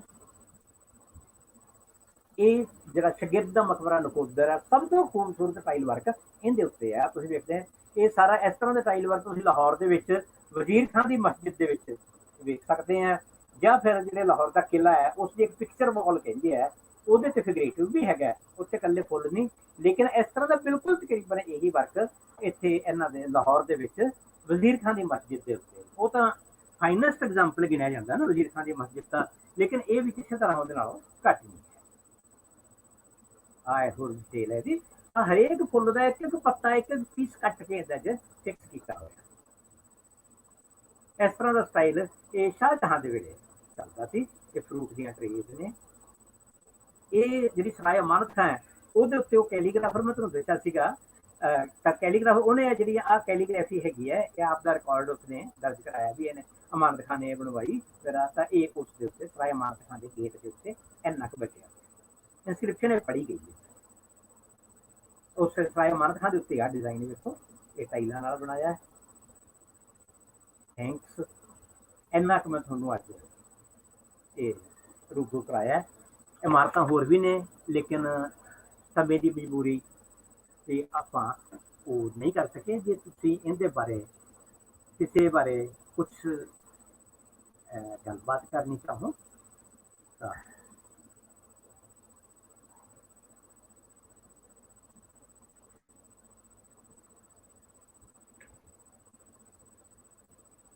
ਜੀ ਸਰ।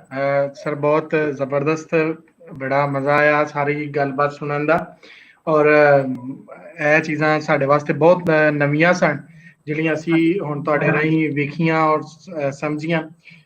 ਸਰ ਮੈਂ ਇੱਥੇ ਇੱਕ ਕੁਐਸਚਨ ਜਿਹੜੇ ਆਏ ਨੇ ਉਹਨਾਂ ਤੋਂ ਪਹਿਲੇ ਇੱਕ ਕੁਐਸਚਨ ਮੈਂ ਪੁੱਛਣਾ ਚਾਹਾਂਗਾ ਕਿ ਜਿਹੜਾ ਇੱਕ ਕਨਸੈਪਟ ਇੱਥੇ ਦਿੱਤਾ ਜਾਂਦਾ ਸੀ ਕਿ ਜਿਹੜਾ ਜੀਟੀ ਰੋਡਾਂ ਦੀ ਕੰਸਟਰਕਸ਼ਨ ਔਰ ਉਹਦੇ ਤੋਂ ਬਾਅਦ ਫਿਰ ਜਿਹੜੇ ਤੁਸੀਂ ਸਰਾਂ ਵਿਖਾਏ ਜਗ੍ਹਾ ਜਗ੍ਹਾ ਤੇ ਲੋਕਾਂ ਵਾਸਤੇ, ਔਰ ਕੋਸ਼ ਮੀਨਾਰ ਔਰ ਇਹ ਸਾਰਾ ਕੁਝ ਜਿਹੜਾ ਸੀ, ਇਸ ਤਰ੍ਹਾਂ ਦੀ ਕੋਈ ਡਿਵੈਲਪਮੈਂਟ ਸਾਨੂੰ ਨਹੀਂ ਪੜਾਈ ਜਾਂਦੀ ਇੱਧਰ। ਅਸੀਂ ਨਹੀਂ ਵੇਖਦੇ ਕਿ ਕੁਝ ਪਹਿਲਾਂ ਵੀ ਮੌਜੂਦ ਸੀ, ਯਾਨੀ ਇਨਫਰਾਸਟ੍ਰਕਚਰ ਜਾਂ ਕੁਝ ਲੱਗਦਾ ਕਿ ਕੁਝ ਵੀ ਨਹੀਂ ਸੀ, ਹੈ ਬਸ ਕਿਲੇ ਸਨ ਤੇ ਲੋਕੀ ਰਹਿੰਦੇ ਸਨ, ਬਾਕੀ ਕੁਝ ਵੀ ਇੱਥੇ ਮੌਜੂਦ ਨਹੀਂ ਸੀ ਹੈ।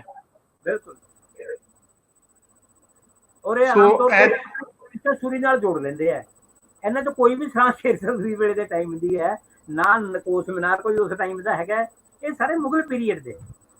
ਸ਼ੇਰਸ਼ਾਹ ਸੂਰੀ ਕੋਲ ਇੰਨਾ ਟਾਈਮ ਹੀ ਨਹੀਂ ਸੀ, 5 ਸਾਲ ਦਾ ਰਾਜ ਕੀਤਾ ਸਾਰਾ, ਹੈ ਨਾ, ਉਹਦੇ ਵਿੱਚ ਇੰਨਾ ਕੁਛ ਨਹੀਂ ਸੀ ਕਰ ਸਕਦਾ। ਇਹ ਮੁਗਲ ਪੀਰੀਅਡ ਦੇ।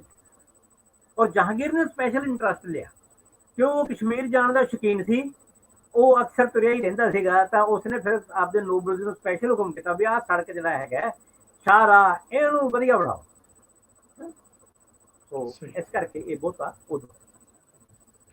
ਸਰ ਇਸ ਤੋਂ ਵੱਖ ਜਦੋਂ ਤੁਸੀਂ ਇਹ ਕੰਮ ਕਰ ਰਹੇ ਸੀ, ਇਹਦੇ ਤੁਸੀਂ ਮਕਬਰੇ ਵੇਖੇ, ਮਸਾਜਿਦ ਵੇਖੀਆਂ ਜਾਂ ਕੁਛ, ਤੇ ਉਹ ਜਿਹੜੀਆਂ ਮਸਜਿਦਾਂ, ਕਿਉਂਕਿ ਸਾਨੂੰ ਪਤਾ ਲੱਗਦਾ ਕਿ ਜਿਹੜੇ ਉਦੋਂ ਐਜੂਕੇਸ਼ਨਲ ਇੰਸਟੀਟਿਊਟ ਸਨ ਉਹ ਮਸਜਿਦ ਮਦਾਰਸ ਇਕੱਠੇ ਸਨ, ਜਾਂ ਇਸ ਤਰ੍ਹਾਂ ਕਰਕੇ ਐਜੂਕੇਸ਼ਨ ਸਿਸਟਮ ਸੀ, ਉਹਦੀ ਕੋਈ ਤੁਹਾਨੂੰ ਨਿਸ਼ਾਨੀ ਮਿਲਦੀ ਸਰ ਇਹਦੇ ਵਿੱਚ? ਨਹੀਂ, ਉਹ ਮਤਲਬ ਇੱਕ ਹੈਗਾ, ਉਹ ਹਰਿਆਣੇ 'ਚ ਪੈ ਜਾਂਦਾ, ਉਹ ਮਦਰਸਾ ਹੈ ਉੱਥੇ, ਉਹਨੂੰ ਸ਼ੇਖ ਚਿੱਲੀ ਦਾ ਮਦਰਸਾ ਕਹਿੰਦੇ ਆ। ਬਹੁਤ ਵੱਡਾ ਮਦਰਸਾ, ਉਹ ਵੀ ਬਹੁਤ ਕਮਾਲ ਦੀ ਬਿਲਡਿੰਗ ਹੈ। ਉਹ ਪੂਰਾ ਇਨਕਲੋਜ਼ਰ ਹੈ ਉਹਦਾ, ਮਤਲਬ ਸ਼ੇਖ ਚਿੱਲੀ ਦਾ ਤਾਂ ਹੈ ਨਹੀਂ, ਉਹਦਾ ਨਾਂ ਐਸੋਸੀਏਟ ਹੋ ਗਿਆ ਉਹਦੇ ਨਾਲ, ਲੇਕਿਨ ਉਹ ਪੂਰਾ ਫੁੱਲ ਮਦਰਸਾ ਹੈਗਾ, ਨਾਲ ਮਕਬਰਾ ਹੈ। ਪੰਜਾਬ 'ਚ ਕੋਈ ਨਹੀਂ ਹੈ। ਜਾਂ ਦਿੱਲੀ ਬਚਿਆ ਹੋਇਆ ਹੈ ਜਿਹਨੂੰ ਗਾਜ਼ੀ ਖਾਨ ਦਾ ਮਦਰਸਾ ਕਹਿੰਦੇ ਆ, ਜਿਹਦੇ ਵਿੱਚ ਹੁਣ ਦਿੱਲੀ ਕਾਲਜ ਹੈ ਉਹਦੇ ਵਿੱਚ ਹੁਣ, ਤੇ ਹੋਰ ਇੱਧਰ ਨਹੀਂ ਜਾ। ਹਾਂ, ਫਿਰੋਜ਼ ਸ਼ਾਹ ਤੁਗਲਕ ਵੇਲੇ ਦਾ ਫੌਜ ਖਾਸ ਦੇ ਵਿੱਚ ਮਦਰਸਾ ਬਚਿਆ।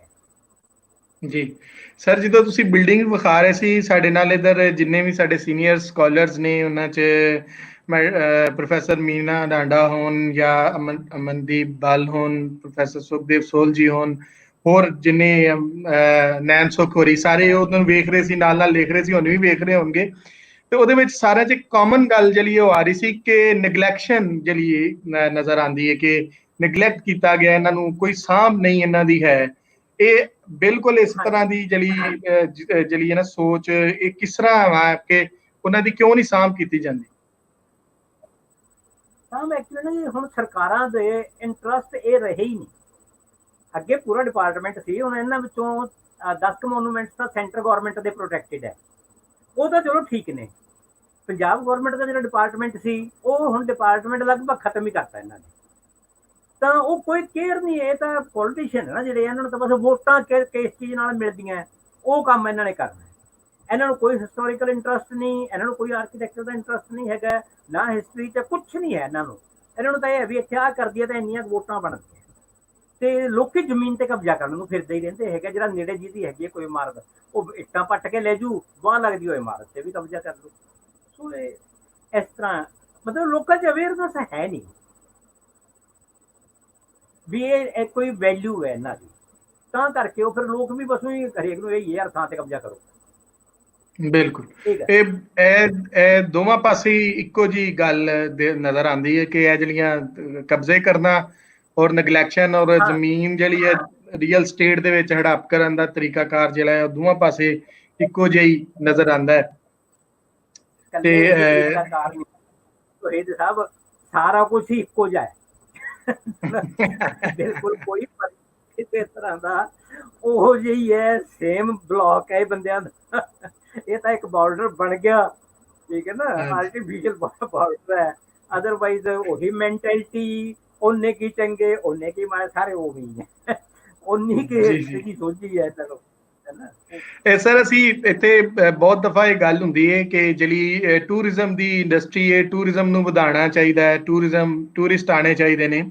ਸੋ ਅਗਰ ਟੂਰਿਸਟ ਪੁਆਇੰਟ ਆਫ ਵਿਊ ਨਾਲ ਵੇਖੀਏ ਤੇ ਮੋਨੂਮੈਂਟ ਤੇ ਬਹੁਤ ਅਹਿਮ ਨੇ, ਇਹਨਾਂ ਦੀ ਇੱਕ ਪੂਰੀ ਹਿਸਟਰੀ ਹੈ ਜਾਂ ਇਹਨਾਂ ਦੇ ਹਵਾਲੇ ਨਾਲ ਇੱਕ ਪੂਰੀ ਗੱਲਬਾਤ ਜੁੜੀ ਹੈ, ਫਿਰ ਵੀ ਇਹਨਾਂ ਨੂੰ ਨੈਗਲੈਕਟ ਕੀਤਾ ਜਾਂਦਾ ਹੈ ਕਿ ਇਕਨੋਮੀ ਦੇ ਵਿੱਚ ਇੱਕ ਖਾਸ ਇਹਦਾ ਹਿੱਸਾ ਹੋ ਸਕਦਾ।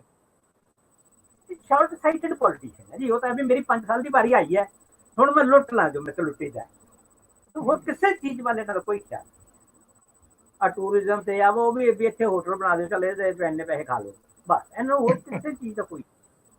ਜੀ ਜੀ, ਇੱਕ ਗੁਰਦਾਸ ਦਦਵਾਲ ਹੋਰਾਂ ਨੇ ਕੁਐਸਚਨ ਕੀਤਾ ਸੀ ਕਿ ਜਿਹੜੀ ਟੋਡਰਮਲ ਦੀ, ਅੱਛਾ ਤੁਸੀਂ ਇਹ ਗੱਲ ਕੀਤੀ ਨਾ ਜਿਹੜੀ ਜਹਾਜ਼ ਹਵੇਲੀ ਦੀ, ਤੇ ਟੋਡਰਮਲ ਦੇ ਹਵਾਲੇ ਨਾਲ ਇਹ ਫੇਸਬੁੱਕ ਤੇ ਬਹੁਤ ਦੇਰ ਤੱਕ ਇਹ ਚੱਲਦੀ ਰਹੀ ਹੈ ਕਿ ਜੀ ਇਹ ਟੋਡਰਮਲ ਫਾਈਨਾਂਸ ਮਿਨਿਸਟਰ ਜਿਹੜੇ ਸਨ ਉਹਨਾਂ ਦੀ ਹੈ। ਇਹ ਕਿਦੋਂ ਕਾ ਕੇ ਜੁੜਿਆ ਸੀ, ਇਹਦੀ ਕੀ ਸਟੋਰੀ ਕੀ? ਬਹੁਤ ਪਹਿਲੇ ਮਰ ਗਿਆ ਸੀ ਉਹ ਤਾਂ ਨਾ। ਇਹ ਜਿਹੜਾ ਮਤਲਬ ਜਿਹਦੇ ਨਾਲ ਜੁੜਿਆ ਹੈ ਨਾ, ਵੀ ਸਾਹਿਬਜ਼ਾਦਿਆਂ ਨੂੰ ਉਹਨੇ ਸੰਸਕਾਰ ਵਾਸਤੇ ਥਾਂ ਲਈ ਸੀ, ਉਹ ਟੋਡਰਮਲ ਤਾਂ ਬਹੁਤ ਪਹਿਲੇ ਮਰ ਲਿਆ ਸੀ। ਤੇ 19ਵੀਂ ਸਦੀ ਤੱਕ ਇਸ ਦਾ ਨਾਂ ਸਲਾਬਤ ਬੇਗ ਦੀ ਹਵੇਲੀ ਸੀ ਜਾਂ ਜਹਾਜੀ ਹਵੇਲੀ। 20th ਸੈਂਚੁਰੀ ਚ ਥੋੜਾ ਜਿਹਾ ਜ਼ਿਆਦਾ ਬਸ ਟੋਡਰਮਲ ਕਰ ਲਿਆ ਇਹਨਾਂ ਨੇ। ਉਹ ਫਿਰ SGPC ਭਾਲਦੀ ਹੈ ਵੀ ਚਲੋ ਇੱਕ ਹੋਰ ਗੁਰਦੁਆਰਾ ਬਣਾ ਦਿਆਂਗੇ, ਹੋਰ ਰਾਜੂ ਚੜਾਵਾ ਇਹੀ। ਅੱਛਾ ਜੀ ਸਰ, ਜਿਹੜੇ ਸਰਾਂ ਦਾ ਜਿਹੜਾ ਕਨਸੈਪਟ ਹੈ, ਮੇਰੇ ਲਈ ਇੰਟਰਸਟਿੰਗ ਹੈ ਕਿ ਅਸੀਂ ਇਹ ਸੁਣਦੇ ਆ ਰਹੇ ਹਾਂ ਕਿ ਸਰਾਂ ਦਾ ਜਿਹੜਾ ਅਸ਼ੋਕ ਦੇ ਪੀਰੀਅਡ ਤੋਂ ਕਿ ਇਹ ਕਨਸੈਪਟ ਸੀ ਕਿ ਖੂਹ ਬਣਾਏ ਜਾਂਦੇ ਸਨ, ਮੁਸਾਫਰਾਂ ਵਾਸਤੇ ਜਗ੍ਹਾ ਬਣਾਈਆਂ ਜਾਂਦੀਆਂ ਸਨ, ਤੇ ਇਹ ਮੁਗਲ ਪੀਰੀਅਡ ਚ ਵੀ ਆਇਆ। ਮੁਗਲ ਪੀਰੀਅਡ ਤੁਸੀਂ ਅੱਜ ਦੇ ਦੱਸਿਆ ਕਿ ਉਹਦੇ ਵਿੱਚ ਸਾਰੇ ਸਨ, ਤੇ ਇਹ ਮਤਲਬ ਅਸੀਂ ਇਹ ਕਹਿ ਸਕਦੇ ਹਾਂ ਕਿ ਇੱਥੇ ਪੁਰਾਣਾ ਰਿਵਾਜ ਸੀ ਇਸ ਤਰ੍ਹਾਂ ਬਣਾਉਣ ਦਾ, ਤੇ ਉਹ ਜਿਹੜੇ ਰਸਤੇ ਸਨ ਉਹ ਟ੍ਰੇਡ ਵਾਸਤੇ ਯੂਜ਼ ਹੁੰਦੇ ਸਨ ਤੇ ਲੋਕ ਉੱਥੋਂ ਦੀ ਜਾਂਦੇ ਸਨ। ਸੋ ਇਹ ਤੇ ਇੱਕ ਵੈਲਫੇਅਰ ਦਾ ਕੰਮ ਤੇ ਚੱਲਦਾ ਪਿਆ ਸੀ ਇੱਥੇ। ਹਾਂ, ਵੈਲਫੇਅਰ ਵੀ ਹੋ ਜਾਂਦਾ ਸੀ ਤੇ ਰਾਜੇ ਦੇ ਆਪ ਦੇ ਵੀ ਕੰਮ ਹੁੰਦਾ ਸੀ। ਏਰੀਆ ਕੰਟਰੋਲ ਕਰਨਾ ਵੀ ਸੌਖਾ ਹੈ ਨਾ, ਜੇ ਸ਼ਾਹਰਾਹ ਹੈਗਾ ਤੁਸੀਂ ਫੌਜ ਛੇਤੀ ਭੇਜ ਸਕਦੇ ਆ। ਮੰਨ ਲਓ ਜਿਹੜਾ ਅਸ਼ੋਕ ਦਾ ਬੈਠਾ ਪਟਨੇ ਤੇ ਵਿਦਰੋਹ ਹੋ ਗਿਆ ਇੱਥੇ ਤਕਸ਼ਲਾ ਚ, ਤੇ ਜੇ ਰਸਤਾ ਸਹੀ ਪ੍ਰੋਪਰ ਨਹੀਂ ਹੈਗਾ ਤਾਂ ਉਹਦੀ ਫੌਜ ਕਿਵੇਂ ਜਾਊ? ਹੈ ਨਾ, ਉਹ ਦੋਨੇ ਪਰਪਸ ਸਰਵ ਹੋ ਜਾਂਦੇ ਸੀ, ਵਪਾਰੀ ਵੀ ਆ ਜਾਂਦੇ ਸੀ, ਫੌਜ ਦੀ ਵੀ ਆਵਾਜਾਈ ਸੌਖੀ ਹੋ ਜਾਂਦੀ। ਇਹ ਰੂਟ ਬਹੁਤ ਪੁਰਾਣਾ ਹੈ ਐਕਚੁਅਲੀ, ਅਸ਼ੋਕ ਤੋਂ ਵੀ ਉਹ ਉਸ ਵੇਲੇ ਵੀ ਹੈਗਾ ਚਾਣਕੇ ਦੇ ਉਹਦੇ ਚ ਸਾਨੂੰ ਇਹਦਾ ਨਾਮ ਜਿਹੜਾ ਪੁਰਾਣੇ ਉਸ ਵੇਲੇ ਦੇ ਲਿਟਰੇਚਰ ਚ ਮਿਲਦਾ ਹੈ ਉੱਤਰ ਪੱਥ ਦਾ ਨਾਰਦਰਨ ਰੂਟ, ਤਾਂ ਥੋੜਾ ਮੋਟਾ ਅੱਗੇ ਪਿੱਛੇ ਹੋ ਕੇ ਇਹ ਰਿਹਾ ਹੀ ਹੈ। ਐ ਵੀ ਕਿਤੇ 4 ਕਿਲੋਮੀਟਰ ਉਧਰ ਚਲਾ ਗਿਆ, ਕਿਤੇ 4 ਕਿਲੋਮੀਟਰ ਇੱਧਰ ਆ ਗਿਆ, ਐਂ ਜੇ ਰਿਹਾ, ਲੇਕਿਨ ਇਹ ਰੂਟ ਰਿਹਾ ਹੈ ਹਮੇਸ਼ਾ, ਕਿਉਂਕਿ ਜਿਹੜਾ ਨਾਰਥ ਇੰਡੀਆ ਹੈ ਨਾ ਇਹ ਸਾਰਾ ਪਲੇਨ ਹੈ, ਉੱਥੋਂ ਬੰਗਾਲ ਤੋਂ ਲੱਗ ਕੇ ਤੇ ਆ ਇੱਥੋਂ ਅਫਗਾਨਿਸਤਾਨ ਦੇ ਇੱਧਰ ਤੱਕ, ਤਾਂ ਪਲੇਨ ਦੇ ਵਿੱਚ ਨੈਚੁਰਲ ਰੱਖਿਆ ਕੋਈ ਰੂਟ ਜਿਹੜਾ ਹੈਗਾ ਉਹ ਹੋਏਗਾ ਜਿਹੜਾ ਦੋਨੇ ਪਾਸਿਆਂ ਨੂੰ ਮਿਲਾਉਣ ਵਾਸਤੇ। ਲੇਕਿਨ ਜੋ ਬਿਲਡਿੰਗਾਂ ਬਚੀਆਂ ਇਹ ਸਾਰੀਆਂ ਮੁਗਲਾਂ ਦੀਆਂ ਨੇ। ਸਹੀ। ਸਰ ਤੁਹਾਡੀ ਇੱਕ ਰਿਸਰਚ ਵੀ ਹੈ ਜਿਹੜੇ ਪੁਰਾਣੇ ਰੂਟ ਦੇ ਹਵਾਲੇ ਨਾਲ, ਜਿਹੜਾ ਪੁਰਾਣਾ ਟ੍ਰੇਡ ਰੂਟ ਸੀ ਜਿਹੜਾ ਪਾਕਪਤਨ ਤੋਂ ਅੱਗੇ ਨੂੰ ਜਾਂਦਾ ਸੀ। ਹਾਂਜੀ ਹਾਂਜੀ ਸਰ, ਹਾਂਜੀ ਸਲਤਨਤ ਪੀਰੀਅਡ ਦਾ ਸਰ।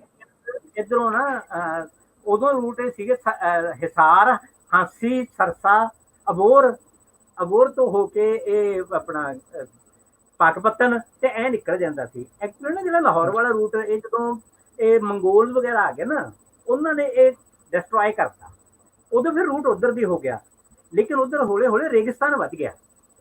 ਉਹ ਕਿਉਂਕਿ ਜਿਹੜਾ ਸਾਡਾ ਰੀਜਨ ਹੈ ਨਾ ਉਹ ਰਾਜਸਥਾਨ ਦੀ ਫ੍ਰਿੰਜ ਹੈ, ਰੇਗਿਸਤਾਨ ਜਦੋਂ ਵੱਧ ਗਿਆ ਫਿਰ ਉਹ ਰੂਟ, ਔਰ ਫਿਰ ਜਦੋਂ ਤੈਮੂਰ ਦਾ ਹਮਲਾ ਹੋ ਗਿਆ ਉਸਨੇ ਉਹ ਉਸ ਰੂਟ ਤੇ ਆਇਆ, ਉਹਨੇ ਸਾਰੇ ਸ਼ਹਿਰ ਤਬਾਹ ਕਰਤੇ, ਤਾਂ ਉਹ ਰੂਟ ਜਿਹੜਾ ਡਿਸਫੰਕਟ ਹੋ ਗਿਆ ਤੇ ਇਹ ਰੂਟ ਉੱਪਰਲਾ ਜਿਹੜਾ ਪ੍ਰੈਜ਼ੈਂਟ ਰੂਟ ਹੈਗਾ ਇਹ ਚਾਲੂ ਹੋ ਗਿਆ।